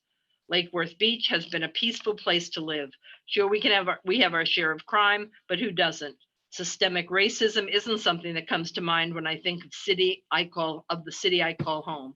People are generally respectful and regardless of race or background, try to help each other. Enter Commissioner Hardy into the picture and we've become almost immediately a dysfunctional family. First, it is appalling that Hardy reached out to FP&L and FP&A on his own behalf. He has made his own commission of one. Second, he's angry that Vice Mayor Pro Tem Maxwell put forward a resolution to keep our city-owned electric. Commissioner Maxwell is looking for that, Commissioner Maxwell is looking out for the well-being of the city. Commissioner Hardy couldn't handle that. So like a child having a fit, he contacts the leaders at 4 local Black churches in our city and sets the stage for yet another look at me moment at 6 p.m. on the evening of a commission meeting. What has he done for our city other than cause problems? I rue the day that I voted for this man because he's been an embarrassment to us. I do have to set the timer for this one because it's a little long. Greg Rice of 511 Lucerne Avenue. I have heard for years Lake Worth should sell the electric utilities to FP&L. I'll bet there is only 2 residents in Lake Worth Beach that know how difficult that is, how much time it would take and cost the city, even if FP&L could buy it if they wanted to. It's not just hanging out a for sale by owner sign on the utility and pray that someone comes along and offers us more than we even think it's worth. For those of us who were living here in 2007 or 2008, you might remember a citizen initiative to explore what steps would need to take place to sell our electric utility. In and around the same time, Vero Beach was trying to sell theirs. Community advocate and community treasurer Mary Lindsay and I set out to see if we could sell ours too. We met with FMPA in Orlando numerous times. We met with FP&L, visited nuclear power facilities, and 3 years later, we found out the net proceeds back to the city's general fund wasn't worth the price they were offering to pay. Yes, our city, like cities around the country, are hurting. Some of our residents are having a difficult time paying their rent or mortgage payment, feeding their families, yes, and paying their electric bills. Now is not the time to gamble limited city funds and resources trying to sell an asset, one of our most valuable assets, to the largest power company in the country. If we ask FP&L if they want to buy our electric utility, the first question they're going to ask is, how much do you want for it? That's when we start spending money. Appraisers, appraisals, engineers, rate experts, attorney's fees, attorney's fees, attorney's fees. Did I mention attorney's fees? Commissioner Hardy, if you're elected to the State House seat you're campaigning now for, you most likely won't be living here to help us pay for all the expenses associated with the sale. Why don't you wait until November election and see if you're still around? You might be packing your bags for Tallahassee. You've waited almost 3 years since you've been one of our commissioners, hearing comments about our utilities. A few more months won't hurt. This next one is from Ryan Oblander, 1702 North A Street. For the purposes of this agenda item, I am for entertaining the idea of starting a conversation with FPL, FMPA, or OUC to get an idea of what it would cost us to exit our current contracts, and also learn if FP&L is even interested in acquiring the city's infrastructure and customer base, and then learn what the quote windfall would be. Vero Beach exit from FMPA gave us all a model to follow, so it should not be that hard to transpose. Keep in mind, Lake Worth Beach was the final deciding vote for the FMPA on whether or not Vero could even exit their contracts. It had to be unanimous among all the municipalities. All of that being said, I believe our city-owned utility is a great asset, one that is finally being managed by a highly competent utility director and has made great strides in improving the quality of service. We have so much potential, and if we sell to FP&L, we lose the ability for any future ocean current technology projects. On a final note, as I recall, when the electric board was hearing presentations from various energy companies for a new power purchase agreement, the rep from FP&L treated the board with disdain and could not care less if Lake Worth Beach went with them or not, just numbers on a spreadsheet. The final comment I have is from M. Wellfeld. I don't know what his first name is, sorry. The question of selling Lake Worth Utilities and all that entails has been exhaustively investigated. Over a protracted period of time, using skilled and expensive consultants, the project concluded that it was financially unrewarding at best and a blow to the city's financial stability. Now we are being urged to once again repeat that process in the hope that somehow the leaden conclusion will miraculously be transmuted into gold. That has been a false hope for thousands of years and should not cause Lake Worth Beach to waste any more time or money on this item. Thank you so much. That's the end of the comments on that item. Okay, so we've got a motion on the floor and a second. Can you review the motion, please, Madam Clerk? There's a motion on the floor to engage FMPA and ascertain its willingness and the willingness of its members to release the city of Lake Worth Beach from its obligations to them for an agreed upon price, and engage FP&L and ascertain its willingness to purchase the city's electric utility. Okay, that's the motion. We've got a first and a second. All those in favor state so by saying aye. Aye. All those opposed? Nay. Nay. Commissioner Maxwell? You're muted. I'm sorry, Madam Mayor, nay. Okay, thank you. Motion fails 3-2. We're going to move on to new business item B, resolution 30-2020 in support of the Lake Worth Beach electric utility. I'll entertain a motion. So moved. Motion to deny. Second, I made a motion to deny. You made it after I spoke. yeah, I Simultaneously. had a motion already, so I'm looking for a second. I'll second it with the request that lines 53 to 60 be taken out, and under lines 77 to 79, put in wording to revisit in, I'm going to say 2 years, because of the bonding questions that are going to come up. This question, and you Mayor, you admitted yourself that there was a question when you came in. The perception of parity is out there, and it's to no advantage for the Lake Worth to have that negativity. So I am seconding the statement, the political statement, in fact, but I'm asking that it be stricken.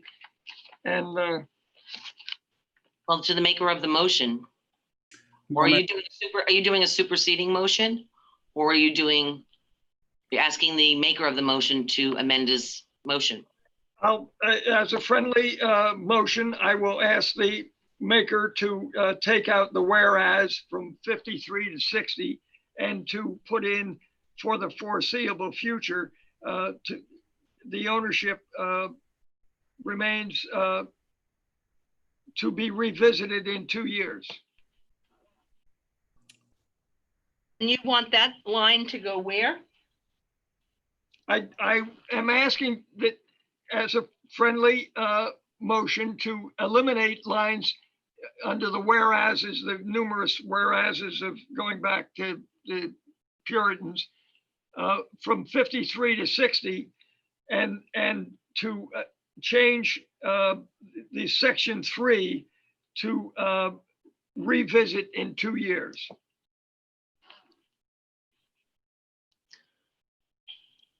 Madam Mayor, if I may. Yes, please.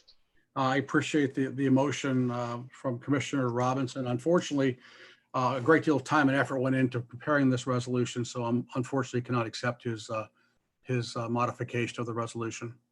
Madam Mayor, I second Commissioner Maxwell's motion, and I make a subsidiary motion that I hope Herman seconds, which is to strike lines 53 through 60 and to turn section 4 into section 5, and to add in section 4 that we would revisit the question of continued ownership in 2 years. Yeah, I think these are reasonable requests, and we can have an even briefer conversation in 2 years, but the question is always going to be there as to the parity, the viability, the income versus the expense. It's always going to be there, and we always need to look at it on a business sense rather than on an emotional and historic, need to own everything. And I mean, we made a business decision on PBSO. We made a business decision on county fire. This is a business. Did we get a second, or are we in conversation? That sounds like a second to me. Commissioner Hardy made a second but amended it. So Commissioner Maxwell would have to agree. No. I seconded Commissioner Maxwell's motion, and then I made a subsidiary motion seeking a second.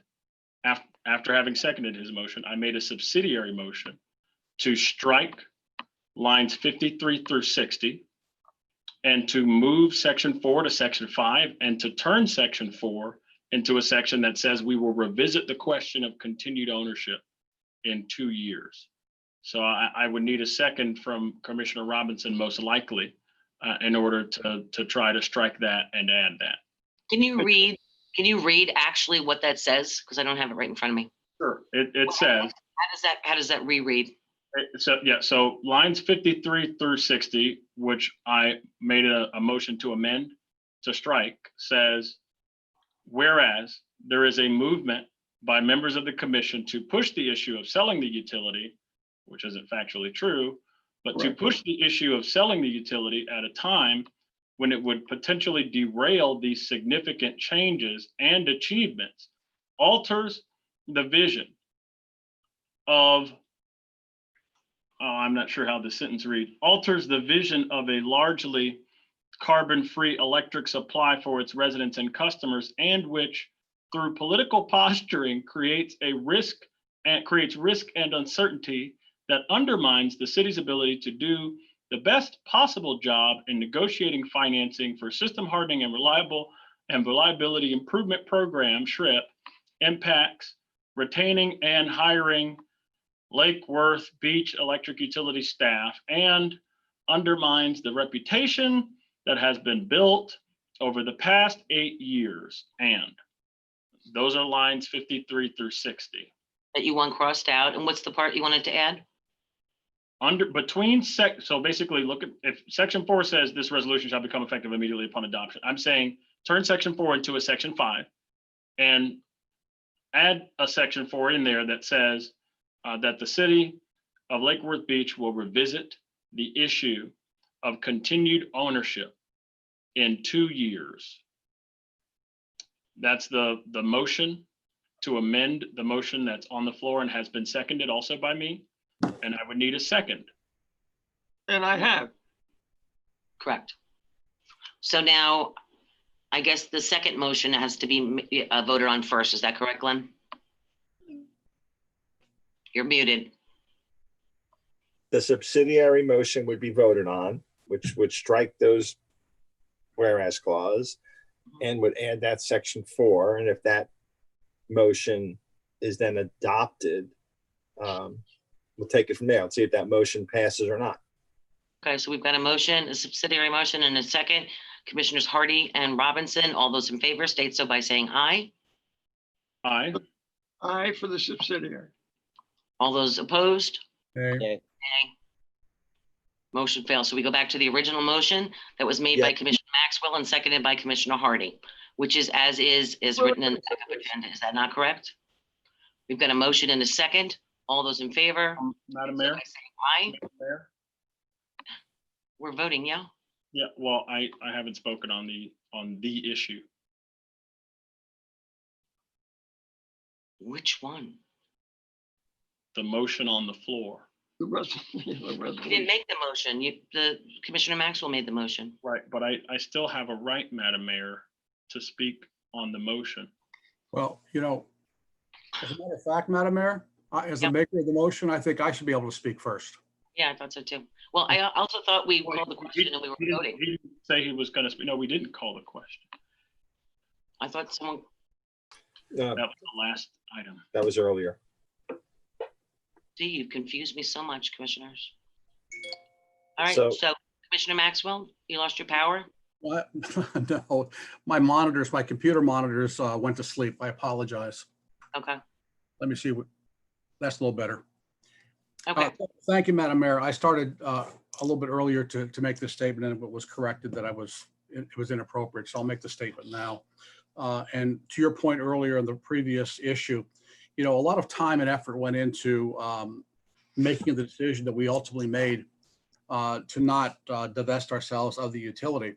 And you were absolutely correct, Madam Mayor. As I recall, I know, in fact, I'm pretty certain of this. both yourself, the vice mayor, and myself were very much in favor of divesting ourselves of the utility. Okay, for a lot of reasons, And the only way we were going to find out, we were gung ho to see that happen, was to undertake the process that we undertook. And we learned a lot of things. Okay, we learned a lot of things about what it's going to take to divest ourselves. And as you said so eloquently earlier, Madam Mayor, we learned at the end of the day, it wasn't going to be financially viable for us. We spent, I don't know exactly what the amount is, but I'm guessing upwards of hundreds of thousands of dollars in the process between consultants, attorneys, et cetera, expenses. And the utility board, the electric utility board, which I cannot thank enough, they worked their butts off for years. I mean, they really, really worked their butts off. Okay. They worked very, very hard. They took their job very, very serious. And a lot of folks in the city who maybe had the same opinion that I had, that we needed to jettison the utility, based on the work of the electric utility board, they too were convinced after they learned the facts that maybe that wasn't in our best interest to go down that road. So, the thing I'm going to say is this, I'm not a lawyer, I'm not a consultant, and I'm certainly no expert on electric utilities. But I will tell you this city has invested a great deal of time and effort to get where we are with not only our rate structure for our residential customers, which has been a legacy issue, which we have turned around to some large extent. We have worked very hard to begin hardening our actual system itself, and our reliability is getting better by the day. And the bottom line is this: we have contractual obligations with the very parties that Commissioner Hardy took upon himself to reach out to. And I don't know, again, I'm not a lawyer, but it kind of makes me pause and say, well, was that a healthy thing for him to have done in terms of our contractual relationships with FP&L, with FMPA, and everybody else for that matter? Because I think that at a time when we're trying to negotiate financing to continue to upgrade our system, and we have somebody who has taken upon themselves to cast a shadow of a doubt as to the direction this city has taken, I think could potentially be very costly to us in terms of our negotiations and other things down the road. So I felt very necessary for us to have this resolution to make it very clear that if the majority of this commission believes as I do, we have no intention at this time of entertaining any conversations about moving to FP&L or anybody else for that matter. And frankly, I got to be honest with you, Madam Mayor. I think it's really unfortunate and unhealthy for a member of our commission who's not going to be with us in a matter of weeks or months to throw this on the table and to give the illusion that somehow we're doing our customers and our constituency wrong when it comes to electric utilities, when he won't be around long enough, if we were to go down that road, to see this through.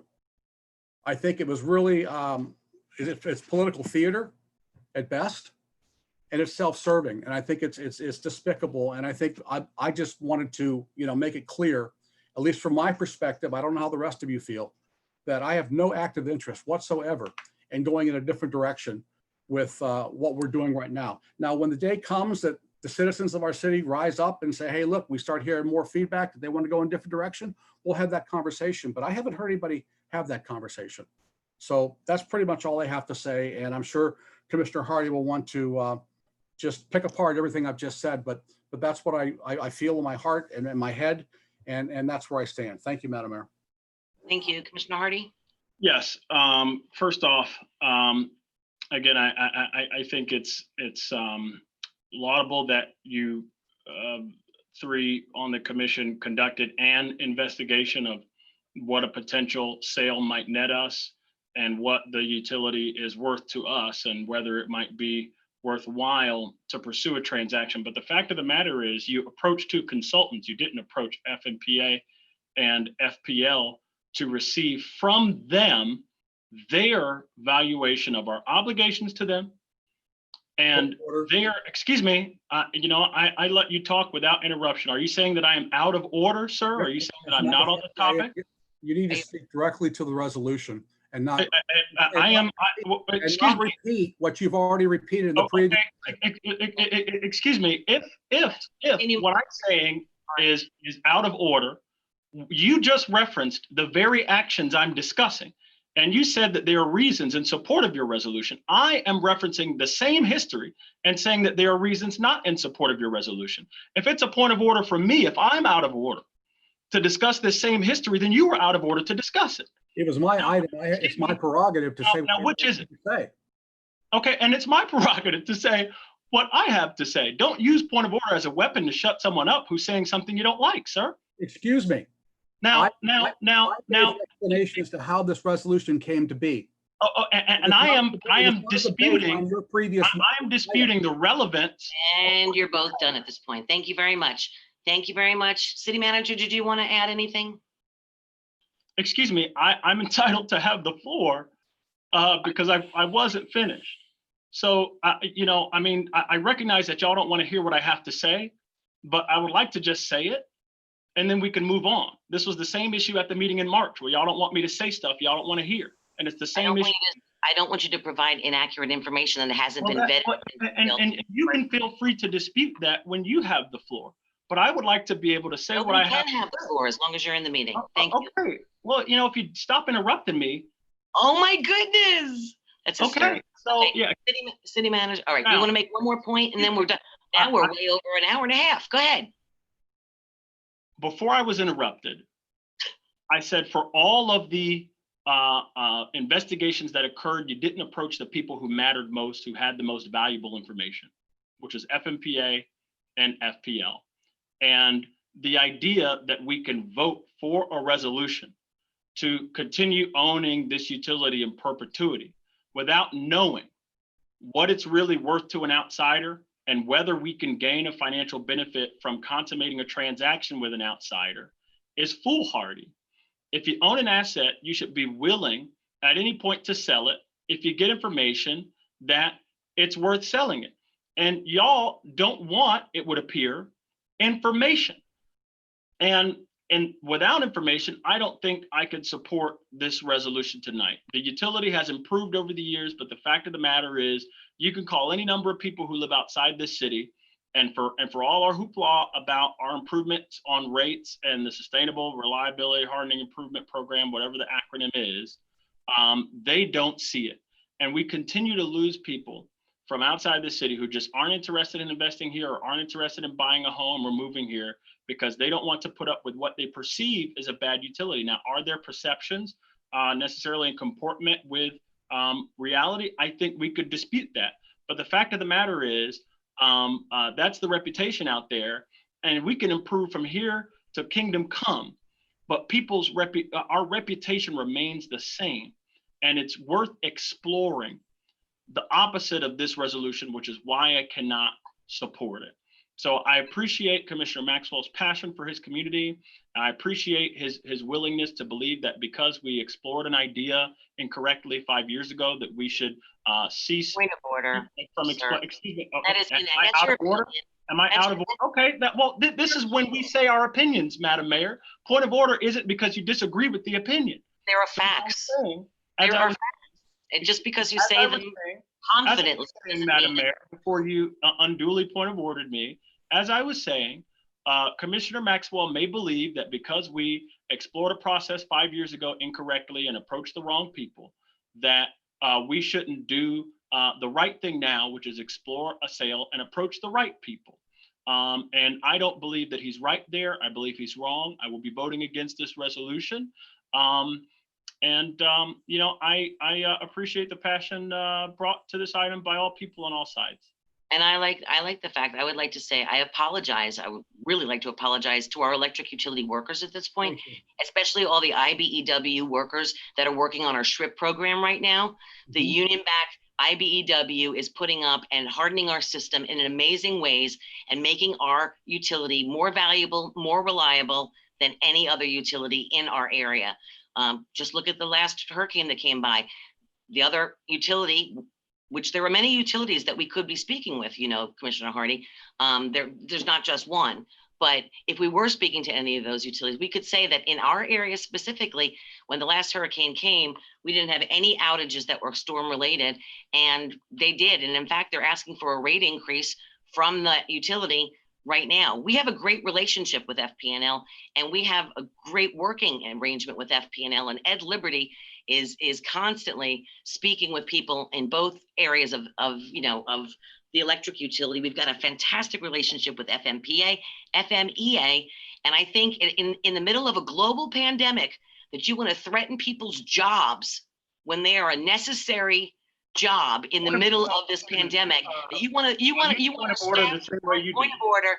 If you want to make our staff worry that they're going to lose their jobs because this commission doesn't support them in their jobs, or to threaten the IBEW workers that they're going to lose their jobs, I think is disingenuous. And we did the work, the hard work. We didn't just throw a soundbite out there in the middle while you're leaving to go on to another office. I didn't threaten any staff members. I didn't say anybody's losing a job. And what you're doing right now is you just did. I'm sorry, you just did, sir. And now, Commissioner Maxwell, you've got the motion, so that we need a second on that motion, the original motion. Do I have a second? I seconded the original motion, Madam. You withdrew your second. I did not withdraw my second. Okay. I thought you just did. We've got a motion and a second. All those in favor state so by saying aye. Aye. Aye. I'm voting no because I don't even think it's necessary since we voted not to ask the question. Okay, motion carries 3-2. Thank you very much. All right, we're going to move on to item C. Madam Mayor, excuse me. I apologize. There was a comment card that was put in by Peggy Fisher and I didn't realize I was muted. We've already voted at this point. Okay. I'm sorry. Did it come in before when you were? No, it came in at 5:24. Okay. That was my fault. You still have your hand up? Vice Mayor Pro Tem, you have your hand up? I did, ma'am, but yeah, I'd like to hear the public comment card. I think it's important. Okay. All right, go ahead. But it doesn't change the vote, right? We can't because we've already taken the vote. Thank you. Peggy Fisher, 508 North A Street. I do not support this resolution. If it was written at the direction of one elected official or even two, then the creation of a resolution was an inappropriate use of staff time. The city manager has said on more than one occasion that a request must be made by the city commission as a body for staff to do work. This resolution is being brought forth to formally establish, not clarify, the official position of the city in an attempt to do an end run around the request of another commissioner reflected in new business item 1. Discussion of the city business should not be blocked by any elected official or staff. The reference to the EU subsidization of the general and other funds is interesting, as steps were taken in recent budgets to reduce the amount of that subsidization and keep more funds in the EU. As a former member of the EUAB in 2012 and 2013, I do not find the statements on line 41 through 45 to be entirely correct. The reference to financing for shrimp should include that the amount of said funding, which I have heard would be approximately $80 million. Technology is changing at a rapid pace, so a decision made 8 years ago may or may not be the right one now or in the near term.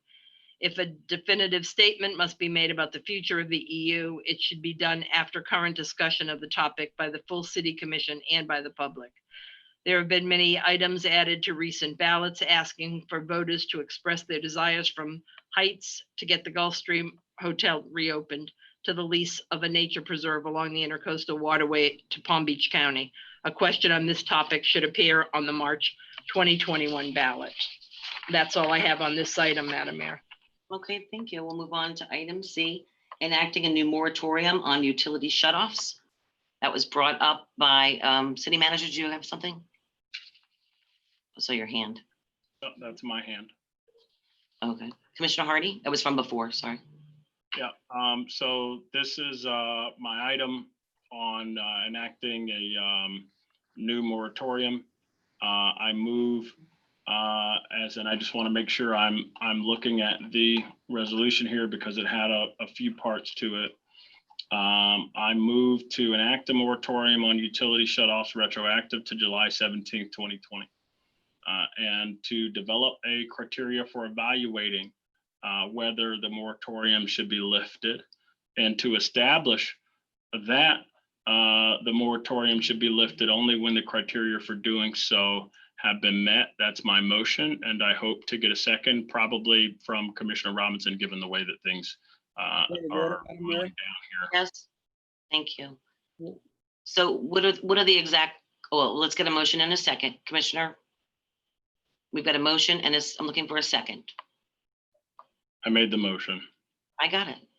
I'm looking for this. Well, in the expectation of a motion, I would like to hear from the utility director. So Why in would order we- to do that, I have to make a second. Yes.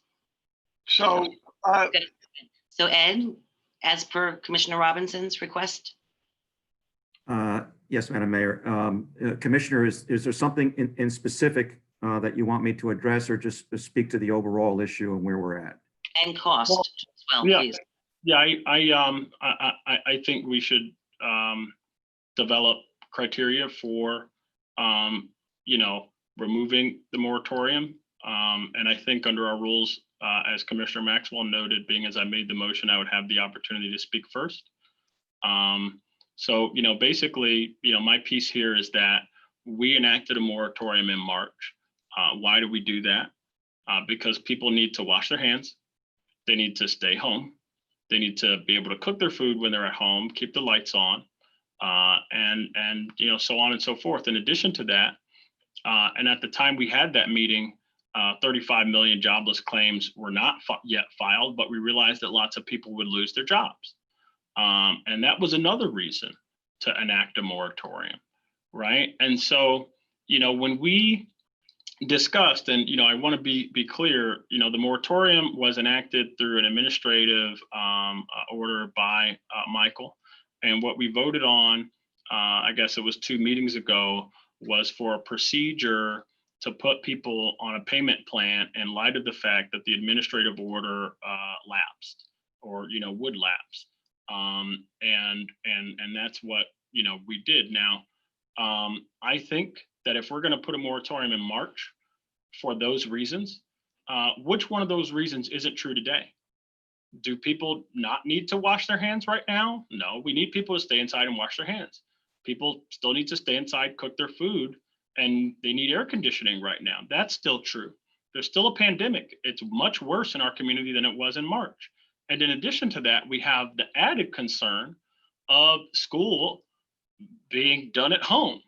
And so more than ever, everyone in the household has additional reasons to stay there and to stay in the household. Now, when we considered this payment plan process in July, we looked at what other utilities were doing, and we looked at the fact that our operating profit from the electric utility would be diminished. And we looked at the effects that a diminished operating profit would have on our ability to build fund balance and to finance this debt that we're talking about going on. So on those 2 bases, the fact that other utilities were ending their moratoriums and the fact that it was causing our profit to become smaller, although not negative, at least to that point, we decided to allow the administrative order to lapse and to put in place these payment plans. But the criteria for setting the whole thing in order still applies, even more so today than it did in March. So I don't see how we can get rid of this moratorium when things are worse now, substantively, from the standpoint of this pandemic and the financial pain and the need for students to stay at home. I don't see how we can end the moratorium, given that the reasons we put it on still apply. So that's why I brought this forward. And also FPL just actually came out within the last few days and said that they're still suspending disconnections, but that they're asking people to work for us. I understand that staff is not following right now the resolution that was passed several years ago under which we are supposed to be operating right now, which calls for disconnections. I'm thankful that staff is not doing that, but we need to formalize staff's current work of not disconnecting people.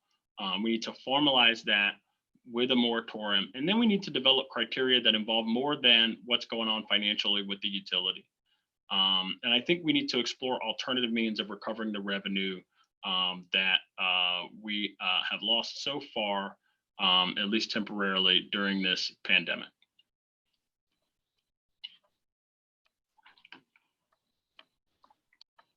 City Manager? Thank you, Madam Mayor. How long have we had the moratorium on for? What day did it start? Ed? Yes, Madam Mayor and City Manager. We originally started, I believe, around March 16th, 15th, 16th, 17th. So March 18th. That was the day, it was the exact couple of hours after FP&L announced it. The day after FP&L. Right. And They then, announced late in the day on Tuesday, and we announced on, we put it into effect on Wednesday morning. Point of Right. information. And Point then- of information. Hold on, oh, yes. FPL announced Monday. As of Tuesday night, we still had a policy of disconnections. It was not until Wednesday, 2 days after FPL, that it was stated to the press, although I don't believe an administrative order was entered into on that day, that we were disconnecting, suspending disconnections. And then the day after that, we had our special meeting. Just to clarify that point, FP&L, an official from FP&L in Miami-Dade County attended a press conference. It was the only mention. FP&L never did a press release on theirs. And that was the only way we found out about it. I think you actually gave it to us. So by Wednesday morning, we did not cut off anyone. Is that correct, Ed? That's correct. Okay. I just wanted to clarify that for the record. That's my There recollection. seems to be some confusion over that. I think They that's. don't like to make a big deal over it because they Well- don't want people to not pay their electric bills Well, that the can. comments were just made that we're sort of indexing towards FP&L in our approach going forward, which I think is a very valid and reasonable thing for us to do because of trying to be competitive in the market. It is very difficult to try to find out what FP&L is doing on things like this. And that's a fine example. But that's just to clarify, we started this Wednesday, the 18th, the day after FP&L stopped doing it. We did not cut anyone off. I know that there were some internal communications that maybe confused that from some employees. And I think I was even called a liar over that, but Me too. just want to put that on the record. Thank you. Commissioner Robinson? Yeah, Ed, Mr. Liberty, you want to tell us how your collection has been going since you started the shutoff or ended a moratorium? Yes, Madam Mayor, may I address the question? Yes, thank you. Okay. We were due to resume service cuts on the 17th in order of a cycle, meter read cycle. And on that date, there would have been about 300 service cuts. We opted to take one additional step or two additional steps at that point, rather than go immediately to service cuts, as we were seeing significant numbers of customers coming forward and paying their bills and or going on to payment plans.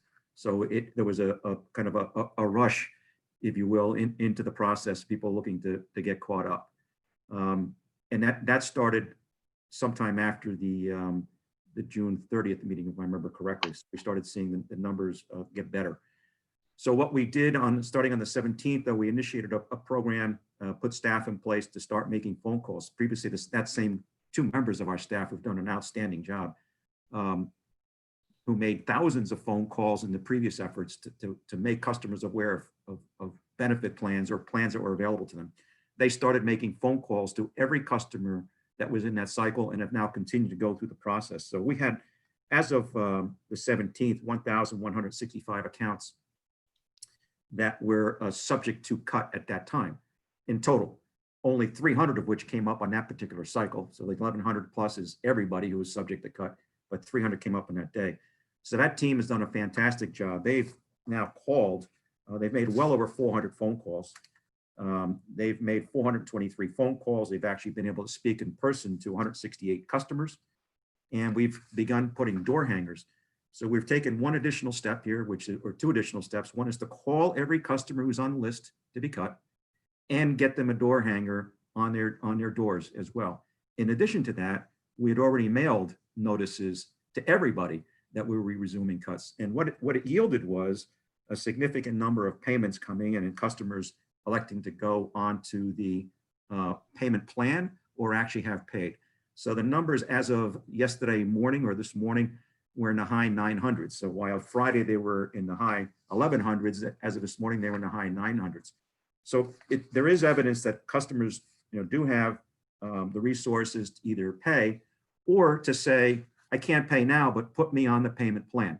And by going on to the payment plan, they basically defer that. And it's a promise that they'll enter the payment plan. So the next time they get a bill, it'll include their payment plan amount and their current amount. So we push the actual disconnect for them. So avoiding the disconnect is as simple as saying, please put me on the payment plan for the customers that were in that grouping.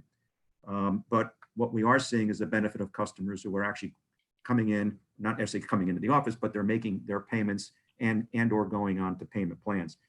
So we will continue through that process of taking the second, third, or fourth step, if you will, to work through that list to get it down as low as possible before we actually have to do a service disconnect. One of the things that I'll point out, or a number of things I point out, is that many of these customers, we don't even know if they're in the premises anymore because they haven't paid a bill since March, many of them. So we don't know if there's anybody there, and we have no way of knowing, but we know that the meter is spinning and bills continue to go, and in many cases, in some cases, there's no answer.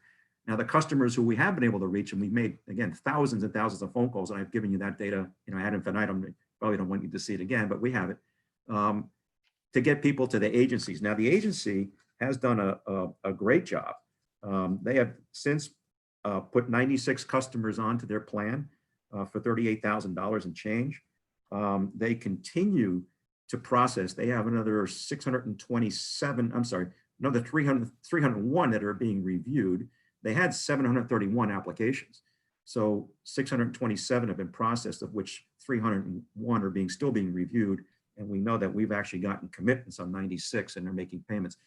So the effort is working to get customers, onto a payment plan, to get them the assistance. One of the concerns that we have is that we don't know how many customers are still there. We know that the meters are spinning. We know that they're sending the bills, but we need to get them onto a payment plan. So the absolute last resort, if we've heard nothing from a customer, they haven't opted to go on a payment plan, they've forwarded no payment, they've had no conversation with us, we're going to start at some point. We'll start with the cuts unless we're directed otherwise. Now, what will happen when that takes place? So we're compassionate people. We think ahead. So some portion of the people who have their power cut off will probably call quickly and say, please put me on a plan. And you get on a plan. Some portion may never call us, but we can't turn the power back on until they call us and agree to go on a plan. Now, if they never call us, that means that they're gone and that we've been putting power into this home or into the premise, whether it's a residence or a commercial customer location, for months and months and months, assuming that obviously we didn't want to cut them off because we didn't want to put them in hardship. But after we've exhausted all these steps to try and get in touch with them and try to get them to agree to go on the plan or make some kind of payment, then we will, only then, if we've had no response, would we start doing cuts in order of the normal cycle. And then, like I said, one of two things can happen. They'll call and say, yes, I am here and I'll go on a plan, or we'll hear nothing and we'll know that they could be gone. We'll initiate a normal process of looking to confirm that the place is no longer inhabited. By this point, I think we've sent many notices in the mail. We've done door hangers, we've done phone calls, we've exhausted everything, short of doing a stakeout. I'm being, extreme there, which we're not going to do, obviously, but they're gone at that point.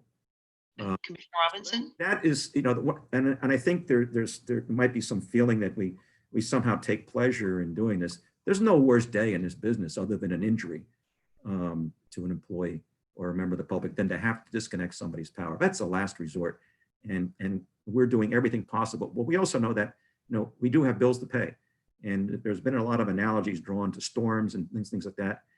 This is, you know, worse than the storm because it's not a localized pocket.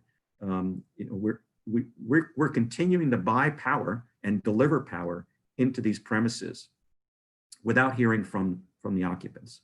So we need to hear from the occupants and we'll more than gladly put them onto a payment plan. And that's what we're trying to do. So that's the steps that we've taken. Commissioner Robinson? Well, I commend you. I can't commend you enough for the extra effort you've made to contact and be compassionate to these people being shut off. But I'm afraid that if we adjust the moratorium, it's going to send I know we have to adjust our war on the COVID and the economy that's being affected. But with the results that you've had in collections and on a payment plan, those people that aren't going to pay or can't pay need even more special attention.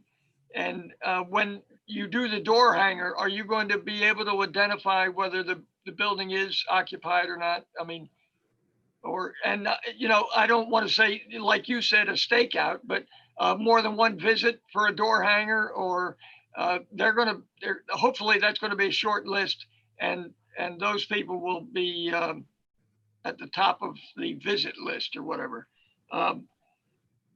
And then if that's such a short list, then I would be interested in having a special rate, or not rate, but a method of their payment. You know, this is the joy of having your own electric company, that we have to be the people who shut it off, or the people who decide to not collect on, you know, it would be much easier if somebody else was making these decisions. But we do need to be compassionate. The checkoff, can we adjust any of those payment? And I know most people aren't using the checkoff anymore, but can we specifically say to utility payments? And can we create some sort of a GoFundMe for families that aren't going to have electricity? But I don't think we should publicly go out and say we have a moratorium, we're going to lift the moratorium. We need to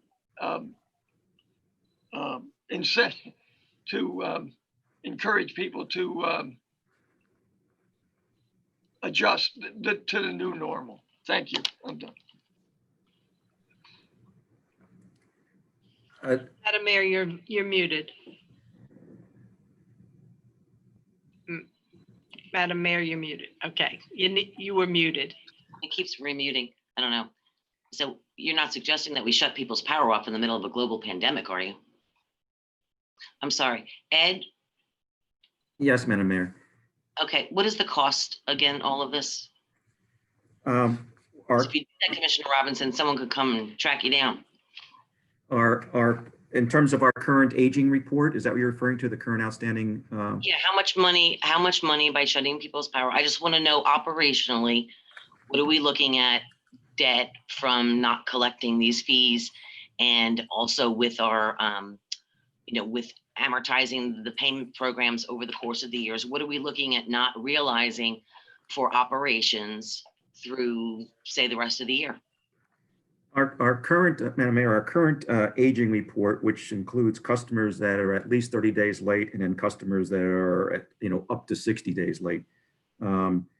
or 60. So this is covering a big gap. It doesn't include somebody who's 29 days late, right? So it's 30 days and beyond. That number is currently $931,000. That's as of the 17th, $931,000, or about 12.9% of the expected revenue. So that number did come down slightly as we offered the payment plans and had the disconnect instructions. So payments did start coming in, and as a matter of fact, so much so that staff called me one day and said, "Wow, we got a flood of payments in one day." It was remarkable. But payments are coming in. So there is evidence, if you look at the numbers over a long period of time, that there are people who can afford to pay, certainly, because many people are current on their bills. And we do see evidence that even though people are late, some of the people that are late pay. And then there's some people who are very late who are just doing nothing. And we don't know if they're in the home. Now, to the question earlier, we could certainly, but just by external appearances, we could form an opinion as to whether we think there's somebody in the premises or not. But that's a very, very hard, very difficult statement to make, right? We all have personal opinions of what a house might look like if it's inhabited, but we're not everybody, right? So somebody could be away for a few days. We just can't tell. Certainly, we could put the door hanger on and revisit and say, is the door hanger still there? But I think after all of the efforts that we've made, the people who are there who just agreed to go on a payment plan would have contacted us already. But that's why we're taking this even extra step of the door hangers and the extra set of phone calls. So just to affirm where that we've really done everything that we can. And again, all the customers that do is, I can't pay, please, I'll go on the plan, I'll pay next month. And then, we can address that then. But there's this feeling that there's people out there that just aren't paying because we've telegraphed that they haven't had to, right? At the same token, I'd say that there probably are people out there who can't afford it. Now, it's important to determine who those people are, and that's why we made that big effort to get them to an agency.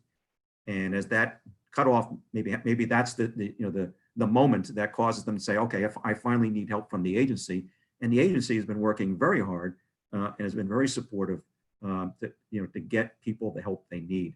And that's always been the case. Agencies do jump in to help people, but we need to determine what that number is, and we're just not there yet. We're just not there yet. So we propose that we continue on the path, and we can report back to you again, and every few weeks, and let you know how it's going. But we're not. It's not like everybody's lined up at the gate saying, "Please let me go cut somebody." That's not who we are. That's not what's in our hearts.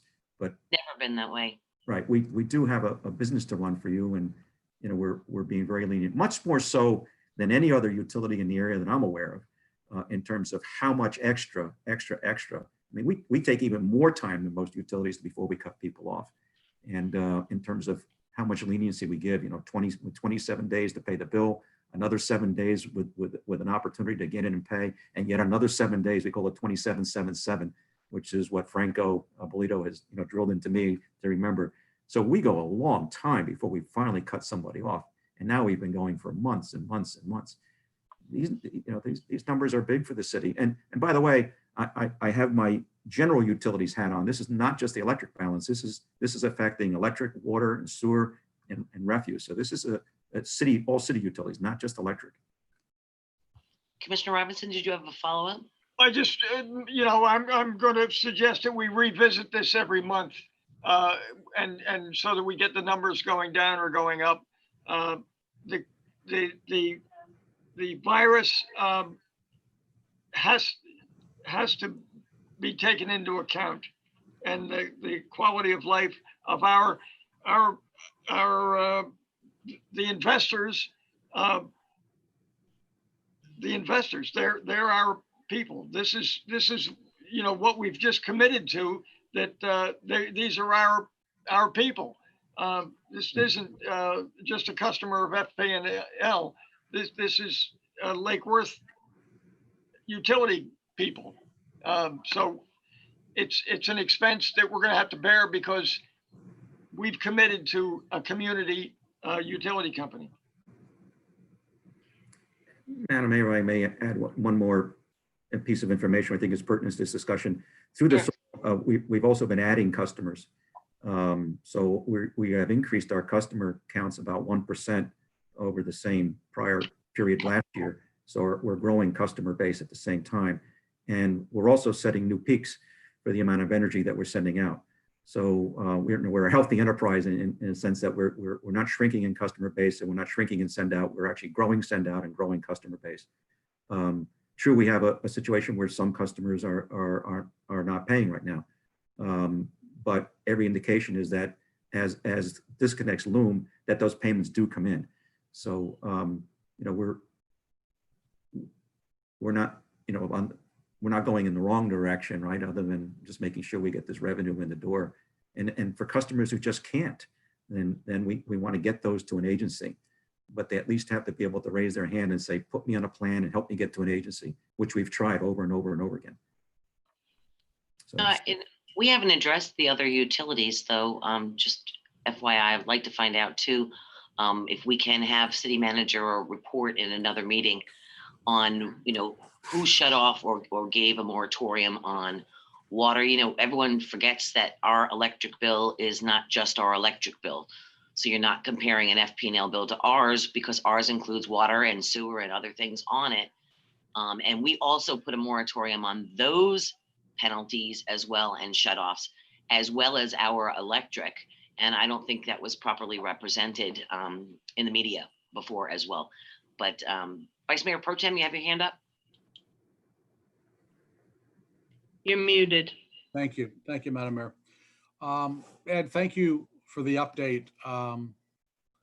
There's a number of things that come to mind that I'd like to kind of throw out there. I'm not sure what order to offer them up. But I would like to start by saying that, and the word compassion has been used a couple of times in the context of this agenda item. And we have done, I think, a really nice job because we do have that flexibility as a local, municipal-owned utility to do things that maybe other large investor-owned companies can't do.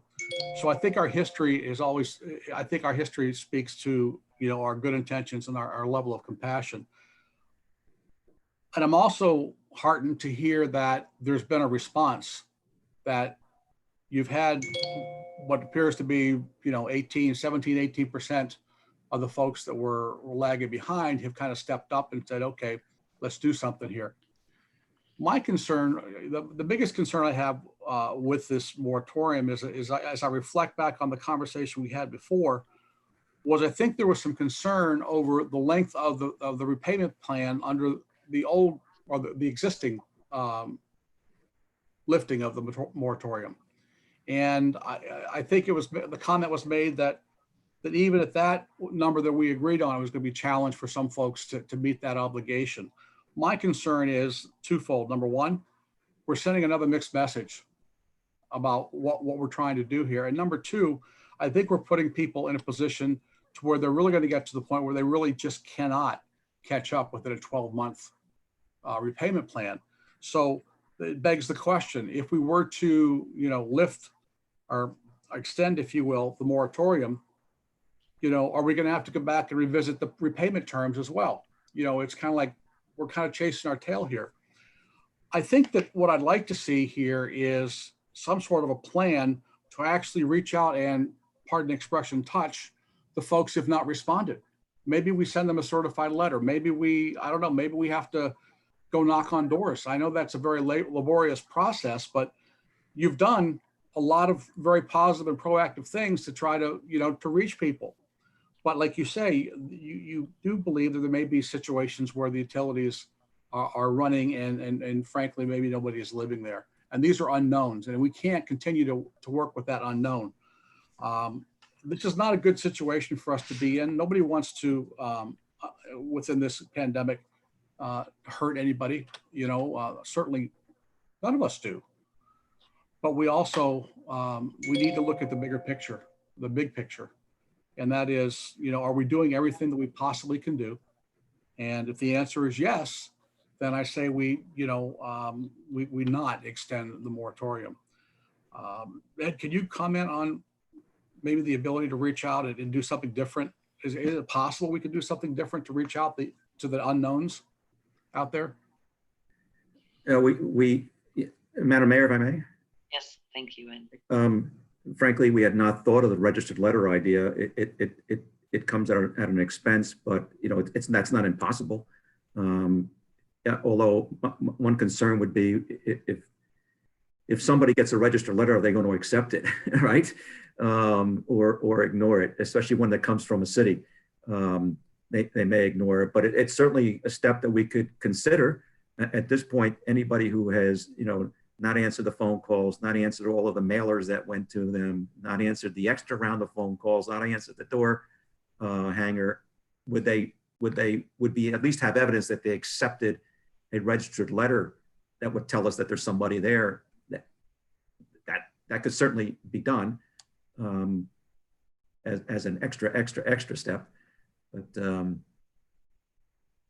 if the commission so suggested, we could take that extra step on, but I'm not sure what the value of it would be. But I don't either. It's not a bad suggestion, sir. It's an interesting one we had not thought of. So if I may, Madam Mayor. Yes, please. We had this conversation just a couple of weeks ago, and we kind of laid out a plan, and here we are revisiting the plan already. And I don't think any of us has any idea of when this pandemic is going to start to go in a different direction. But this is tough. This is tough. And I think it's on its face, it's tough, but what makes it a little bit easier for me to say, no, we're not going to extend the moratorium is the fact that folks are not communicating with us. After all the attempts that have been made, we don't seem to be getting any feedback from a certain percentage of our customers. At least letting us know that they're aware of the situation, even if they said, "Oh, look, I get it, but I can't pay you." At least let us know that you're there. But if we're going to continue to guess and speculate on who's there and who's not, I don't think we could be very efficient and making a good sound decision based on the unknowns there. So. And how many cases are there? As of today, it's in the high 900s. On the aging report, the numbers that we had, which we can't do all the analysis every single day, but it was 1,100, and bear with me while I look up the data. We had 1,165 on the 17th, and when I looked at this morning's report, it was in the 900s of how many people were on the list, because some of them had either paid, the difference, some of them paid or migrated to the payment plan without actually making a payment. So, of course, the value of a disconnect, is actually more rapid feedback than any other mechanism. And that's the last thing we'll do. But once we do disconnect, if we get to that point, we'll know within a few hours if they're actually there or not. If they're there and they want the power back on, they'll call us to say, please put me back on, and then we'll get them onto the payment plan and move through the process, right? If we don't hear from them at all, we'll know that they were never there. Or they left at some point in the past, we don't know when. There is an element of, and this is an extreme, but I'll put it out there, of safety or security, and also unlawful use. So it has not been unusual in the past for us when we finally disconnected a home, because this has happened, where we get to the premises and we realize that it was a grow house. And it wasn't until we actually disconnected the power and cut it at the pole that we realized that something happened, that the energy use in that area was extreme because of the operation of a grow house, or that people have just been gone for some long period of time. In some cases, for example, the meter folks will go out to the site and notice that equipment is running when the power is supposedly shut off on the home, or that there doesn't appear to be any power being used at all. The meter's not turning at all. So we find things like that, but now, because we're not doing it at all at the disconnects, we just literally have no idea. We're just pumping energy out into these homes without any understanding of it all, thousands of these homes or commercial properties, whether there's actually anybody there or not. Okay. Commissioner Hardy? Thank you. It's clear that the threat to disconnect is useful for collecting. The question isn't whether we should be okay threatening to disconnect. The question is whether we should feel okay following through on the threat. And that's where I have some discomfort. The real question is, and let's talk about the effectiveness of the threat to disconnect. We threaten to disconnect someone, they pay. In this climate, what we're not privy to is what's happening to them in their household when they use whatever resources they have at this point to pay us. We don't know who they're not paying to pay us. And we don't know how, again, this affects them in their household. So, the impact on us, and, Ed outlined this in his May 26th presentation to the commission. Worst case scenario was revenue being down by 15%. What would the impact to our profits be? And at that presentation, our profits would still be $1.7 million. That's after the contribution from the electric utility to the city and all the other services that it pays for. And so the impact of this moratorium on us isn't that we go broke. The impact of this moratorium on us isn't that we lose our ability to function as an electric utility. The impact is that we book a smaller profit than we intended to book, and that we take a capital improvement program and potentially have to push that out a year. And so the impact on us is not catastrophic. The impact on some of these people, though not all, is potentially quite catastrophic. And, the number 900, and I wrote that down. What was the number as far as the amount of revenue that was 931,000, or about 12.9% of revenue? Yeah, $931,087. Right. That's as of the 17th. Right. That's all utilities. Right. And so, and just to give you a picture, we were expecting the electric utility to book about $64 million in revenue this year.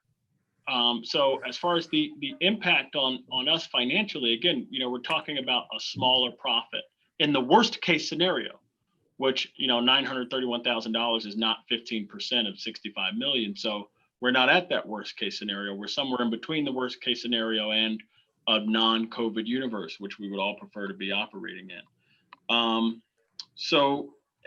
And then, compassion is important.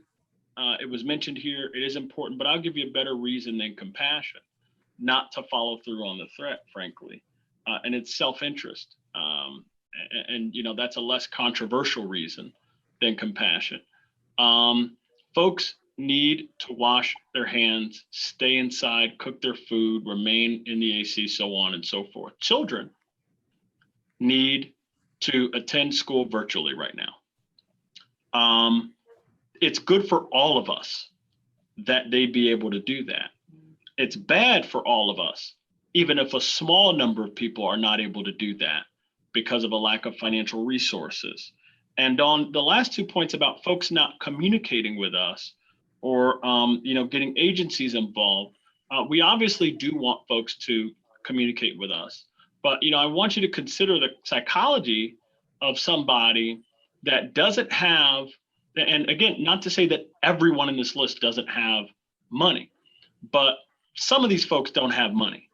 And the reason why they're not answering the phone is because they know they don't have it. When that phone rings, they feel dread. And they don't want to talk to us because they don't know how in the hell that conversation is going to go because they don't have it. And if you doubt that people don't have it, look at the unemployment rate, not just the U3 as the economists call it, the headline rate, but look at U6, the people who are not only unemployed, but also underemployed, and the discouraged workers who know that they're in a field that's shut down right now. People who work at movie theaters, for example, right? That's not coming back. And in addition to that, the agencies, which is, in this case, it's either Community Action, which has some money, but it's also the county, which got COVID CARES money. The COVID CARES money has Social Security type requirements for it. We have a large undocumented population here, people who are not citizens. They not only aren't getting unemployment benefits, they didn't get a stimulus, and they're not qualifying for rental assistance because they don't have a Social Security number or someone in their household doesn't have it, and you have to disclose all the members of their household. But it's the same thing. All this federal money has citizenship or residency requirements attached to it, and lots of the folks in our city who we represent don't have it. And so I recognize I may be on the losing end of this issue. I recognize that the threat of a disconnect is useful. I wonder if we can codify the leeway that staff is exercising right now, which is as yet uncodified. Namely, staff is exercising leeway. There's a resolution that says we got to cut them off after a certain point. Okay. But they're exercising leeway because that's the intelligent thing to do. Is there a way that we can if we can enact a new moratorium today, can we officially and formally give staff the leeway to work with these folks for, as you know, to basically deviate from the resolution that they're supposed to be following on a case-by-case basis? Can we formalize the activities that are already occurring? Ed and City Manager, do you have? Well, Madam Mayor, let me field Commissioner Hardy's question on that. Under the authorities during the declared emergency, which is kind of how we exercised what he just described happened last week. When the 17th rolled around, staff got together and we all had the understanding that we did have the ability to be compassionate and to do those kinds of modifications. If it's the intent of the commission, if you're telling me that that's the direction you want to follow, we can just do that. And we can bring back the reports appropriately if that's your desire. Yeah. So can you, thank you. The original moratorium was an administrative order which has lapsed. I recognize that staff is operating in a certain way.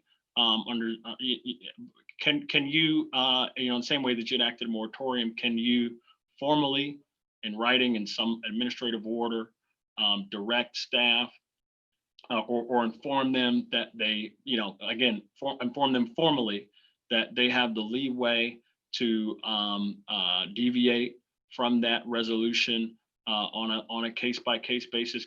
I'm just asking that we formalize it.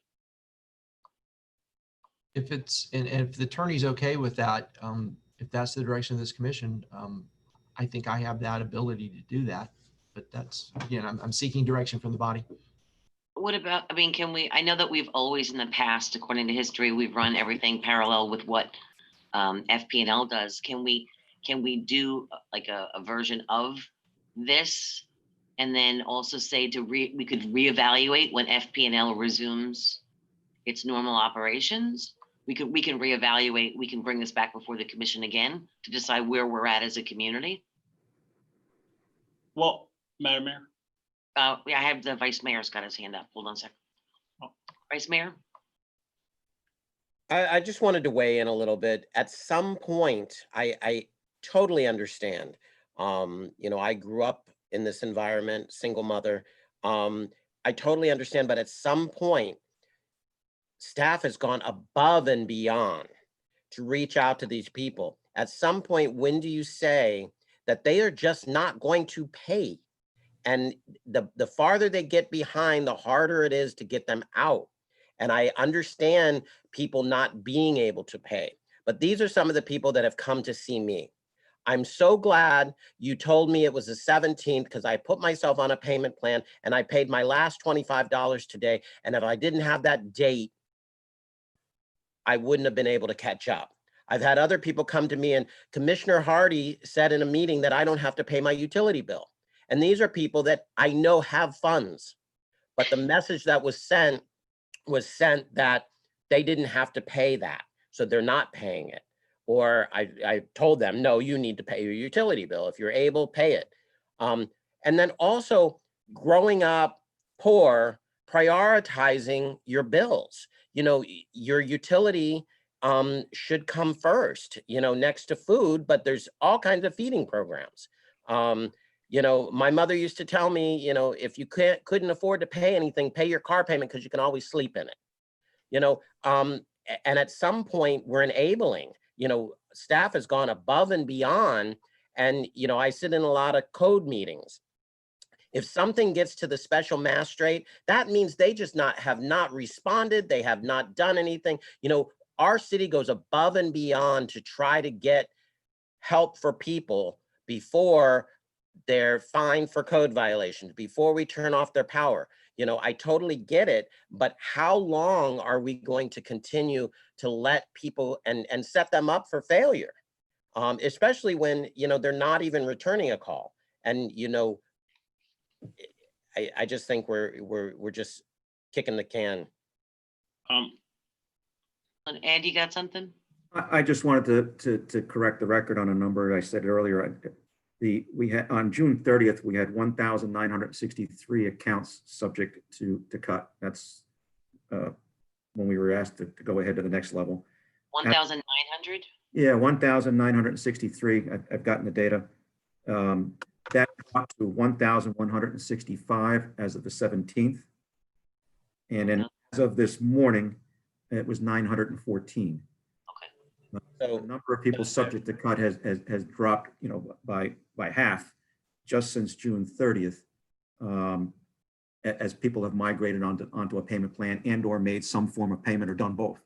But that's how the decline is coming. So I just wanted to correct the record because I gave you ballpark numbers. Now I have more specific numbers in it. Thank you, Ed. I appreciate that. Commissioner Harding. Madam Mayor, we're going over the 30 minutes again. I had to keep turning it off when Ed was speaking. I apologize. I do have 2 comments from the public I'd like to read before you take a vote. Thank you, please. Motion to extend.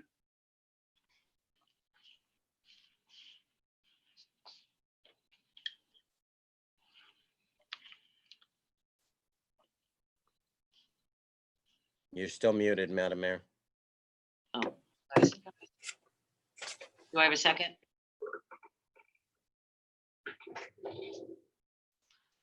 Motion fails for lack of a second. Okay. Workshop. The first comment that I have is from Ruby Bell at 1020 North L Street. She's against this. Utility billing was just brought back in line. Customers were given options to deal with past due balances. It was also stated that the city can no longer afford not to collect monies due. And Ryan O'Blander at 1702 North A Street is for this. Hello, me again.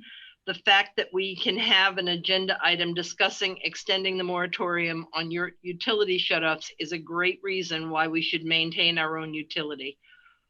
We would not have any say in the matter if it were with FP&L right now. And I owe Ryan an apology because he wrote in on the last one and I did not see his comment, but that's the end of the comments on this item. Okay, Vice Mayor Pro Tem. Oh, can you hear me, Madam Mayor? Yes, I can. My mind just went blank. Oh, yes. Thank you, Madam Mayor. And thank you, Ed, for that update on the numbers, because that certainly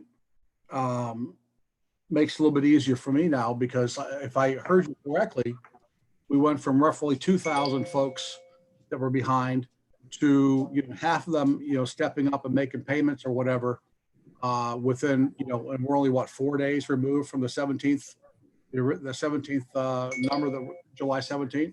Is that what I'm hearing, Ed? My count started 1,963 was on June 30th that were subject to cut at that point. Right. That's now from June 30th to today, it's down to just 914 was the number as of this morning. So it seems to me that the plan that we put in place seems to be working on some level. A lot of folks are taking advantage of the opportunity to, come in and square away, make arrangements. So thank you for updating us on that, and that'll help me immensely when we come time to vote. Well, I have a question for you. Just one thing that was Commissioner Hardy mentioned earlier is the process that we're doing right now for lack of having a motion on the floor. Do you think we can continue that through the end of this month to try to get people onto those programs and to try to do some reaching out through the end of the month? And then, look at where we're at that point. So it's not a formal motion, but also to kind of see where we're at and to, again, see what FP&L is doing at the time and what their policies are. So we can kind of write out the end of this month. People don't know if their additional federal stimulus, for unemployment is going to come through, or they're going to extend it $600 to a lesser amount after the end of this month. There's just a lot of unknowns with the stimulus packages and all that kind of stuff. I think getting someone onto the plan is good. And I think the way that what you're doing it, Ed, with staff is really good. Would it be conducive to the commission to let us finish out this month kind of here and see where we're at and keep the same policy that's working right now in place so we can reevaluate where we're at the start of the month, of the new month? Commissioner Robinson? I mentioned earlier about revisiting it next month. I would like to do that and extend the payback period from 12 to 24 months. And that will make it easier for those people. And I think we can that's going to be, I'm sorry, go ahead, Commissioner Robinson. Well, that's all I had to say but I'd like to move forward with our continued compassion. Through the end of this month. Commissioner Hardy? So again, what I do not dispute is whether threatening to cut someone off increases their willingness to pay us. What I wonder, and Vice Mayor Amoroso told a story that I think probably very much reflects the truth of the matter for a lot of people, that someone called and said, I paid my last however many dollars to get on a payment plan and so on. The question is whether we want that. That's number one, right? And then number two is, the question is whether, if there are some people left, could be a handful, could be a few hundred, whether we want to position ourselves ever to actually follow through on the threat to turn them off. That is the question. I don't doubt that, again, the threat increases collections, right? But the question is whether we want to follow through with our threat. And if you're uncomfortable with this body making a policy of a moratorium, then I can understand that, because you want the usefulness of the threat. But I guess, as the mayor said, if we're continuing to operate to not shut people off, to continue to reach out to them and try to connect them with agencies insofar as they qualify for these agencies' funds, whether it's COVID cares or community action, then perhaps we should try to not cut people off, and that decision doesn't have to come from this body, but perhaps we can formalize what administration is doing and officially tap them with the leeway to, on a case-by-case basis, work with people outside of the bounds of that resolution that we passed with respect to payment plans, at least through July, at least through July, because the threat is useful. The question is, are we willing to follow through on it for those that may literally have no dollars, or who have money, but like you said, pay your car note first so you can sleep in it? There are people making those decisions right now. And when that evictions moratorium ends, oh boy, when that evictions moratorium ends, it's and foreclosure moratorium, whew, okay, I can think of 3 or 4 people who would probably should be paid before we get paid. So I wonder if we can formalize giving staff that leeway that they're operating under right now, at least through July, as the mayor said, and we can come back and revisit this as the mayor said in August. I'm comfortable with that through the end of July, but I like I said, we have to be mindful of the fact that we don't have the bandwidth of an FP&L when it comes to finances. You know, we don't have all these things. You know, we have to be very cognizant of, you know, and they don't even tell you that they're stopping or starting because they don't want to put it out there in the universe that they're working on a one-by-one basis, just like Ed mentioned earlier. They don't want to put it there because they don't want even people to think if they can pay their bills that they're not going to pay their bills. You know what I mean? They have the ability to do that. They're the big guy in the whole state of Florida. We get it. But, you know, we're trying to do the right thing for our community. And I think that if we extend it at this point, just to continue to let staff work the way that it's doing, but this isn't a never ending cycle. We're going into the next question here shortly.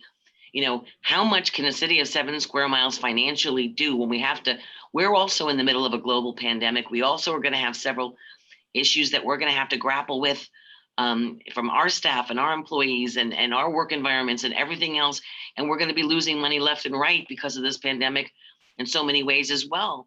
So it's how do we work together to not sensationalize something, but to actually, you know, come to the benefit of the people in our community. And as was mentioned before, that's exactly by Ryan Obliner. That's exactly the reason why you want a local utility, you know? When the rates go up somewhere else because somebody up and somewhere else said it's okay to raise those rates, we can try to keep them down and do what we can for our community. So I'm comfortable, guys, if you're comfortable with that through the end of this month. But then we got to talk turkey on money because I don't think we can go much further there. I think that if we let it, not the moratorium, but allow staff to work on it and get people, give the 2 weeks not as a moratorium, but to get people on those payment programs. Is that a better way to phrase it, Vice Mayor? Yeah, I have no problem with going to the end of July, but if you really listen to what Ed said, it's not that staff's not going above and beyond and trying to help people. People just are not stepping up to get the help. And, you know, you can interpret that any way you want, but at the end of the day, if they're not stepping up, staff can only do so much. And just for clarity, quite often Commissioner Hardy puts words in my mouth. The young lady that paid her last $25, it wasn't the last $25 she had in her pocket. It was her last $25 on the bill. And she was so happy that we actually set her up on a plan that she could do it in payments. So I have no problem with, you know, letting staff do exactly what they're doing and let it go to the end of July because, you know, most likely they're doing that. They're already working with people. But you know, I'm not interested in another moratorium. Okay. So what do we have, City Clerk, on the floor right now?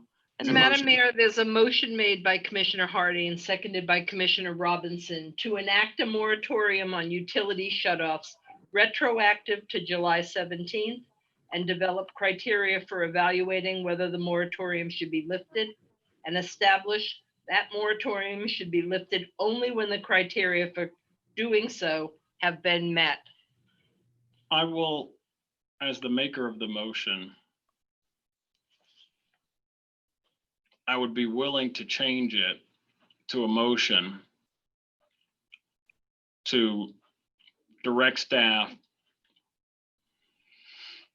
to employ more flexibility than is provided for in the resolution we passed last week or 2 weeks ago or whatever it was, and in the resolution that governs utility shutoffs, which was passed several years ago, through July.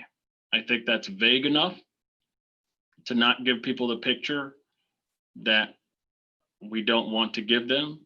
I think it's specific enough to give staff the picture that we are explicitly sanctioning their working outside the bounds of the resolutions that we provided for them to work in.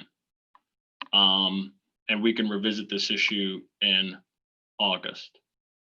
Second. Second, okay. Commissioner, Ed, you've got something? Yeah, I just just wanted to bring forward the position that this would put staff into.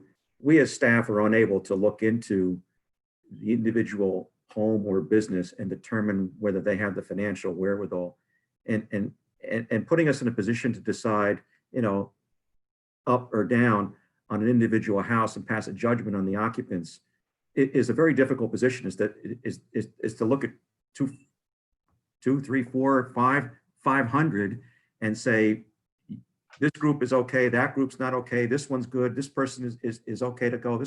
That's a very difficult position. It floods the phone lines with people looking to go to the higher and higher and higher level of authority to say, please turn me back on. So it puts us in a very difficult position. There is an entity that is there for that function, and that's the county agency that we refer people to, who they can share their financial situation with confidentially and personally with them, and not with us and staff. So it puts this tremendous burden on staff to say, if customer A walks in or calls me today, that I said yes, but customer B who calls in tomorrow, I said no. Well, what was it about customer B that I didn't like, or what was it about customer A that I did like? Who was made that decision? It puts us in a terrible position as staff to make those individual judgments.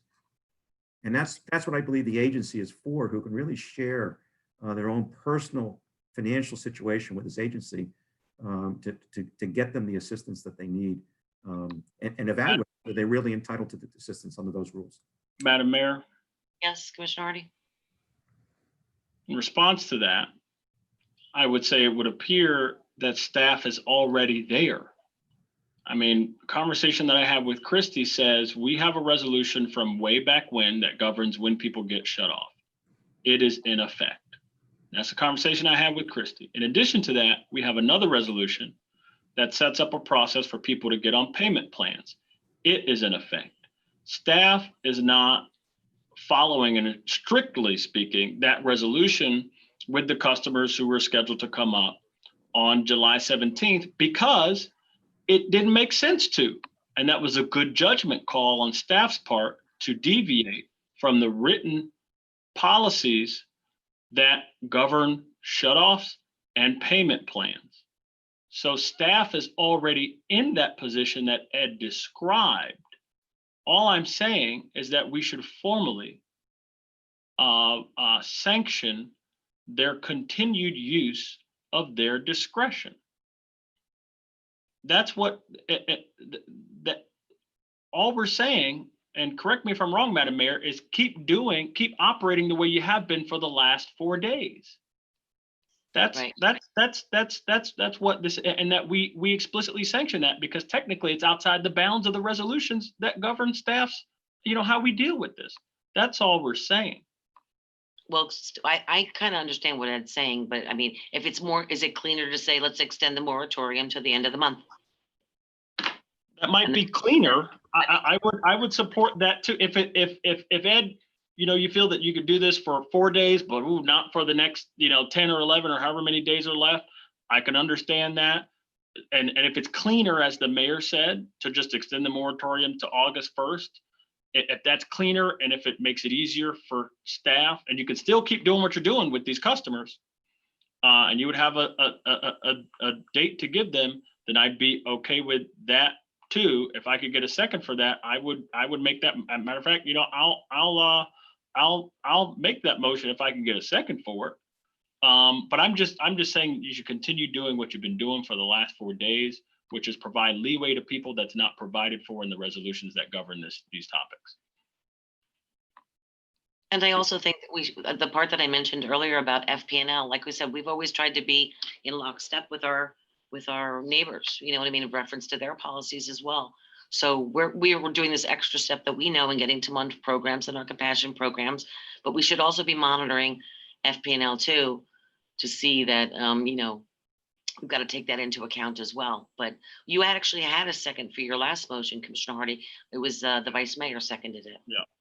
Well, if Ed objects to us doing this because it would put him in a tough spot to use his discretion and for staff to use their discretion for another, I think it's 10 days, if they feel it's untenable, And if you feel, Madam Mayor, that it would be cleaner and take staff off the hot seat to simply do the moratorium to August 1st, then if you feel it would be cleaner, obviously I think that would be better and clearer. And it still allows staff to keep doing what they're doing. They can still call people, still try to connect people with services insofar as they are eligible. They can still go through that. And it would just be cleaner and it would take them off the hot seat. I don't know, Ed, what do you think? First of all, I would clarify that we're not being selective. The program that we undertook was not, customer A or customer B. It was every single person who was on the cut list. We're reaching out to. But you're not cutting them though, right? We're not cutting anybody that's on that list until we've called everybody on the list. Although we certainly have the authority from this body, unanimous amendment, to do that. But we're not being selective between customer A and customer B. We're saying every customer who's on the cut list, we're going to make this double extra effort, to get through to them. And we'll continue to do that unless we're instructed to do otherwise. That we'll keep doing that. And we can only make a certain number of phone calls per day, and we'll get all the door hangers out probably a little bit faster. We can actually make phone calls, but we'll keep doing that. Hey, would you like us to help you out? You want us all to volunteer our time so we can take a few numbers every day? I think it's. I don't mind. Specifically on this, but certainly when you're on the phone and you meet some of these folks, you get an appreciation of just how much more we're doing. And the customer, and believe it or not, there are customers who do comment, thank you for what you're doing. And other customers say, no, I don't want the help, even though they're clearly in arrears. That will tell you no. And they're kind of, crisp in denial in terms of denying the cert, that they actually help. But, it's a difficult situation. So certainly our intent is to contact every one of these customers, or try to contact them all, right, before we actually go to cuts. But I think it could have the opposite effect if we just say, well, we're going to take a look at this again, so if they committed to go on a payment plan, they committed to go on a payment plan, and we want to, that was how we moved it forward, right? So right, well, let's try. Well, that went from 1,900 to 900, so let's try to get the other 900 assigned, or at least somewhere else in the next 10 days, and then we can revisit it. Yes, we're going to work very hard to do that, and we're on track to be able to do that. Okay, Vice Mayor Pro Tem, you have your hand up. Thank you, Madam Mayor. Here's a thought, and certainly, Ed, I appreciate your limited resource, your finite resources in terms of making phone calls over and over and over again. Perhaps you could consider enlisting some sort of a robocall system like they use, where when they pick up, if they pick up, then a staff person gets on the phone and has the conversation, as opposed to having staff completely, continually write to make the call and to get voicemail or whatever the case may be. Have that process automated, okay, and that would free up the resources of the time. So just a thought. Thank you, sir. So the motion that we have, I'm sorry, there was so many motions taken and rescinded. So what was your last one, Commissioner Hardy? The last motion, and I don't know that I have it verbatim, motion to direct staff to employ staff to sanction their continual use of the discretion in a resolution, use of their discretion through July, and revisit this in August. I think I missed a line there. Sorry about that, but I'll go back and get it from the tape. Okay, and that's the one where you had a second from Commissioner Amoroso. It was seconded by Commissioner Amoroso. And then the last motion, but he didn't really make it as a formal motion, was to move the moratorium until the end of the month. You guys have a preference? Well, you're the swing vote. I have a preference, and I do think it is, as you said, cleaner simply to move the moratorium to August 1st. I think that's cleaner, but it's really about what three people are comfortable doing here. We have a resolution that says people, according to their bill cycle starting July 17th, we're supposed to be cut off. We have a resolution that provides for payment plans for these people. That resolution is not being followed because staff is using its discretion. Now, I would like for staff to continuing, well, you know, to be able to use their discretion through July. You know, I mean, yeah, it's so, you know, but if it's cleaner, and if that sounds mealy mouthed and mushy, if it's just cleaner to put a moratorium to August 1st, and you would be okay with that, Madam Mayor, I would be for that. But if that can't pass, I'll have to take what I can get. So Madam Mayor, as the swing voter, I'd have to have a second on that motion. well, you know, I would like, you know, before I make it, I would like to know how the mayor, as the swing voter, feels about the cleanness of simply having a moratorium for 10 more days.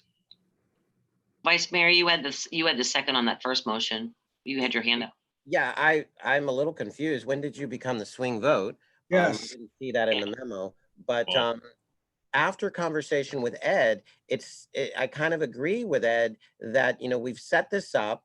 The 17th, people were stepping up to the plate, and now we're going to send another message that says, never mind, you don't have to pay, you can go to the end of the month. What does that do into August? You know, what message does that send? So, you know, I'm going to pull back from it, because after conversation. Why don't you hold on to your second of Commissioner Hardy's first motion, which is basically to continue the process that we have going right now by staff through the end of the month. That's what you agreed to in your second. Correct. Okay, so we've got a motion on the floor and a second. Do we have any public comment? No, we read public comment cards already. All those in favor state so by saying aye. Aye. Aye. All those opposed? Aye. Motion carries 4-1. Who Okay. said nay? You. No, I did not say aye.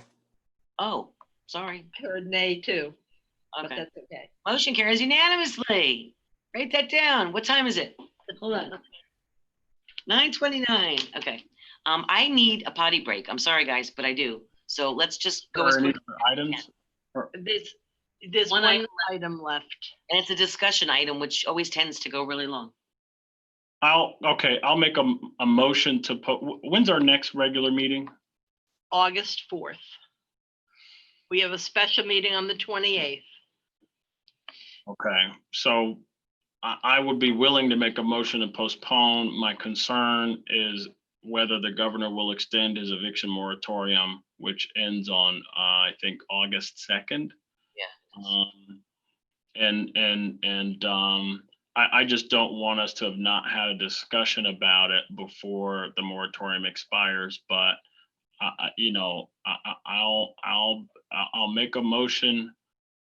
Well, you know, let's just have a break. Well, yeah, let's just have a recess, Madam Mayor, if you need that, and we can come back. Okay, well, the only thing is then we're gonna have to extend past 10 o'clock then. Depending. Okay, all right, let's recess.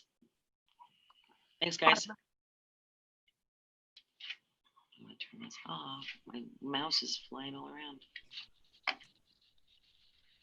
My mouse won't go onto the button.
You guys all back? Everyone here? I hope so. Everyone back? Okay, good. You ready? Good. Tell me when we've started. Madam Mayor, you're back on. Okay. We're going to resume our Tuesday, July 21st teleconference city commission meeting with the last item on our agenda under new business, item D, discussion of how the city of Lake Worth Beach can assist residential families likely to face eviction when the governor's eviction moratorium ends. I'll entertain I guess it's a discussion. We don't need a motion. Sorry. Yeah. Hardy? Yeah, thank you. So lots of families aren't employed or fully employed. And lots of families aren't able to access the benefits that have been made available to American residents during this pandemic. People who qualify for unemployment have had lots of difficulty getting it. Lots of people still haven't gotten back unemployment payment. And I just want to note that in Florida, our unemployment payments are like the stingiest or second stingiest in the nation. And so the $600 benefit was supposed to supplement the benefits provided by the state, and our state has, again, among the lowest in the country. So if you were lucky enough to be eligible for that stuff, you've had difficulty getting it and it's not enough. And we have a huge population of people who just aren't eligible because they're not documented. And that I feel really terribly for these people because they've gotten nothing and they're eligible to get nothing. And yet they can't work, and they probably shouldn't work if they value their health and their family's health. So I would like us to consider solutions for people who may be facing eviction when the governor's moratorium ends.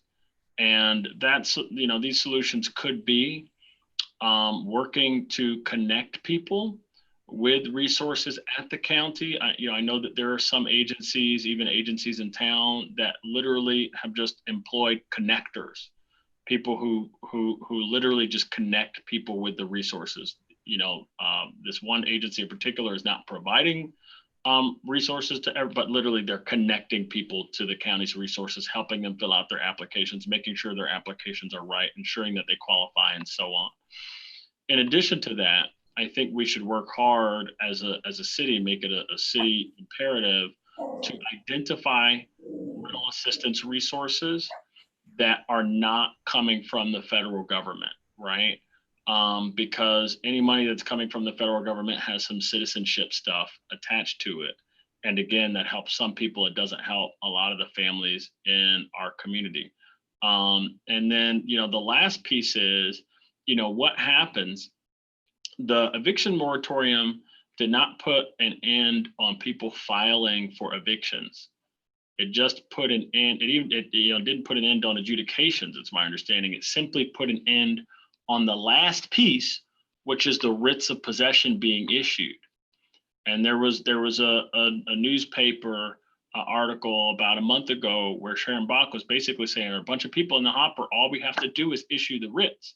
Now she was saying we're not sure if we're able to issue the writs quickly enough, right? But the fact of the matter is, day one, writs are going to be issued.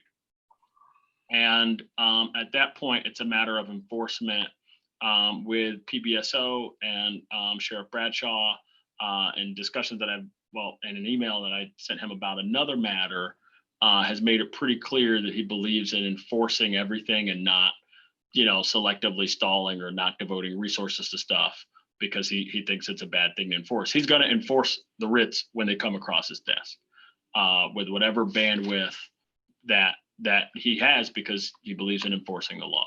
So I really think we should try to strategize how to help people at different stages. When it's filed, after a writ is issued, maybe we can try to connect them to various resources, find resources that work for undocumented families. I really think we need to brainstorm this in advance of preferably August 2nd, but if not, immediately thereafter.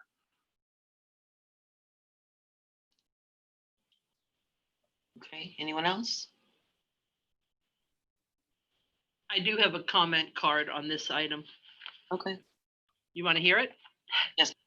Okay. This is from Ruby Bell at 1020 North L Street. Our city does not have the funds to assist with this issue. This is a county and state issue of which many programs reached out to renters with options for assistance. The greatest roadblock for funds is consistent situations of employment, etc. We need to open our economy, kids return to school, and life move forward. We flatten the curve as advised. It is my hope that we can agree with this, which would greatly improve everyone's situation, even giving room for more donations to programs that can assist. That's all I have on this issue. Vice Mayor? Yeah, I just wanted to comment. This is, what we've all been doing since we were elected. I know that I've been doing it. Every time you get a call, you refer it to the appropriate agency, whether it goes through 211 or legal aid or the Guatemalan Mayan Center. We do this on a regular basis. I don't know how this is any different. I don't know if everyone does it, but I know that I've been doing it. You refer them to the agencies that can best help with their needs. So, this is kind of already going on, and there's organizations out there that are directing people, just like Commissioner Hardy said. There's already the connections there, and I would hope that we're all doing that as those calls come into City Hall or into other agencies. I know Code does it all the time. If Code's out on an issue and they address the other issues and refer them to the organizations that can help them. Vice Mayor Pro Tem? Thank you, Madam Mayor. If it's the desire to somehow use the city resources to be a clearinghouse, if you will, of information to help folks during this process, then I would recommend that we maybe establish a webpage for, gives folks legal aid and other agencies they can turn to. And perhaps we could, publish the website and put it in the utility bill or whatever to get the word out. But I don't know, if that's the intention of the agenda item, I think that's probably the most reasonable way to do this. Vice Mayor, did you have your hand up still, or is that from before? No, I just wanted to piggyback on that. I know that Healthier Lake Worth has compiled an additional list, and then also the grant through the Sheriff's Department, working with Jess Savage and the Sheriff's Department. That was one of the issues that came up to try to, and I know that they're actually looking at publishing a book that has specific needs for Lake Worth Beach. One of the biggest concerns sitting in on those meetings is, yeah, you can go to 211, you can go to other organizations that might be large organizations that may not be specific to Lake Worth Beach. Something as simple as, where can I find food in Lake Worth Beach? The churches, the organizations. So that's already being done.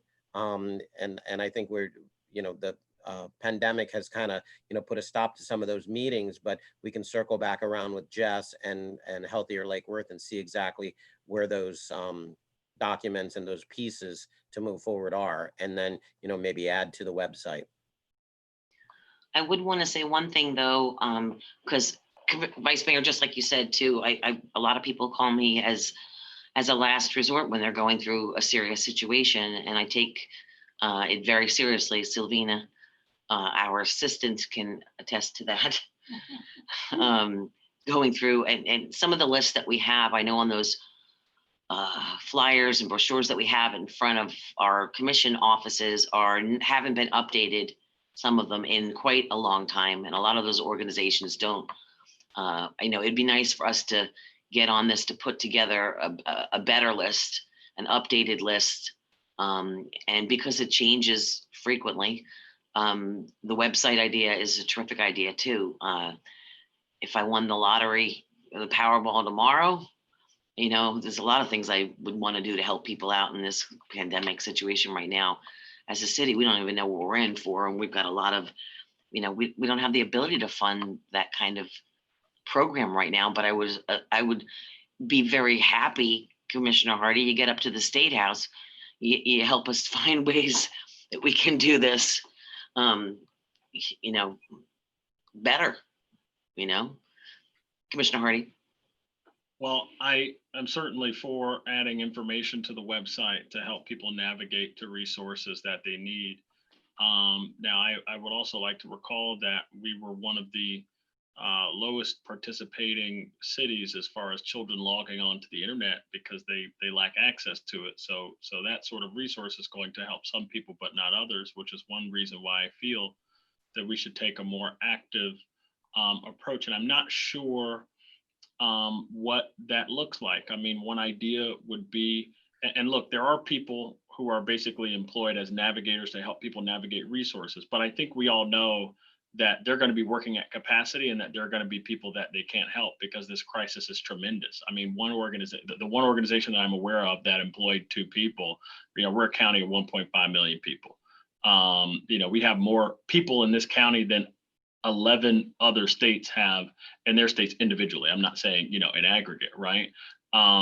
So, you know, I think, you know, more resources could always be used, especially given that we could be on the precipice of a housing crisis that we literally haven't seen since or before the previous housing crisis. Obviously, this will be a different nature. And so, you know, I don't know what I think that we should probably be employing navigators and connectors to reach out to people in this community, to connect them with, to figure out their eligibility for various reasons. Well, first of all, to kind of catalog the resources out there right now, because there are lots of COVID specific resources. I know the United Way and other organizations have raised money specifically for COVID and rental assistance. And I know that this money that they've raised isn't necessarily encumbered by the citizenship or documentation issue, right? So we might want to catalog all the resources that are available out there, then employ people to reach out to folks in the community who are in need and navigate them to the help that they need. And I recognize that we don't have a lot of money, but I also recognize that if we really, really wanted to, I'm pretty sure we could prioritize ourselves and find a way to fund, even if it's on a part-time basis or on a contract basis, some sort of navigation kind of service for residents to engage them and navigate them to the resources that they need. In addition to that, and you know, this has been visited before, and I didn't put it on this agenda for you know, vote because I know it's controversial here. But there are 3 other cities in Palm Beach County that have agreements with legal aid to fund you know, legal defense for tenants facing eviction. And not all these cities are quote unquote rich cities. And I think the data show that before COVID-19, we had a lot. And so, you know, I, you know, not to say that I hope that there's a change of heart, but, you know, there are people who would qualify for resources, but their landlord, for example, might file on them or may have already filed on them in advance of them being able to get the resources. And, you know, I hope that we could find a way to stop the proceedings while people are connected to the resources, you know, that they need. So I guess at the next meeting, I will come back with some things that could be voted up or down. But I really think that this is an important issue. And I hope that as a city, not just individual, because look, you know, if someone calls me on the phone and says, hey, Commissioner Hardy, I'm facing XYZ, do you know? If I know, I'll obviously let them know, but we're talking about scale here and we're talking about people doing it on a full-time basis, which is different from individual elected officials opening up cases. Senator Powell's office has been fantastic with that, but I think even Senator Powell will tell you that as much as he's been doing, it'll be a lot better if there's a social worker in there literally working 40 hours a day on a very narrow issue, right? And so, you know, I would like to see us consider something like that. So I'll bring some items back in the next meeting. I guess that's August 4th. Vice Mayor? Motion to adjourn. I'll entertain. Second.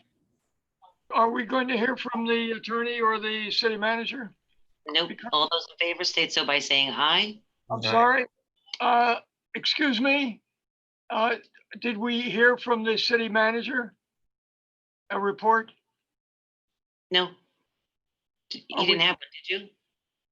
Well, City manager? I had requested a item to be on the agenda and it wasn't on the agenda, but I would like to hear what the cost timeline and involvement of racial education is going to be that we have been put off, or what's happening with that. Madam Mayor? Yeah. I'm sorry, I can't, Yes? okay, may I? Yeah, I would like It's a, up to you. I know, y'all in the middle of a motion here. I don't want to get in I between. know, well, the thing is that we don't, yeah, we don't add But item. we were following the agenda and we usually have an attorney report and a city manager report. Right, but the attorney's report and the city manager's report are just a report. They're reporting of, just like our public reports are just reports as well. But Was that okay, asked? city because- manager, Madam Mayor, I think what Commissioner Robinson's asking about is the contract discussions with REAL and the National League of Cities regarding their efforts as directed at the June 23rd meeting. We've gone through 2 iterations of an engagement contract with them and staff, and we're trying to get that finalized based on what we understand y'all are wanting us to have them do to coordinate meetings with affected people in the city, as well as working with the commission as a body and staff and other people in the community. That proposal and the funding, I think we've located the funding actually in some training that's available within the HR department. And I should be hopefully finalizing by the end of this week a draft that I can get to the commission. So things have been moving. We've had some delays because of the time from when we got the first proposal was the 30th. And then we had the 4th of July holiday, and I unfortunately was out with a week, but I was talking to Leon Andrews at National League of Cities, and they've been very good in working with us. So I hope that gives you an update that we have been working. Staff has been diligently trying to get a product that we understand that y'all wanted based on the meeting and what y'all told us. And we hope to have that close to final by the end of this week. city attorney, do you have a, I'm sorry, go ahead. Well, the question was, are they going to be directing the involvement? And are we going to have any input on who's going to be involved? Yeah, Madam Mayor, We're going to bring this back when you bring this back, and we'll discuss all these different items, but I think we're close. It'll be an agenda item then. yeah, yes, we can go ahead and do an agenda item, but I just wanted to say that the first item out of the box is they have an initial consultation set of discussions to make sure everybody's on the same page. So they've done this for 5 years in much larger, more complicated cities with a lot different issues. They're quite competent. And this is what we call bottom-up communication. It's bottom up in the sense that they're going to the affected parties in the community. And that was the direction we received on the 23rd. City attorney, did you have a report? No, Madam Mayor. All right, we had a motion to adjourn and a second. All those in favor state so by saying aye. Aye. Aye. Good night, everybody. Have a wonderful evening.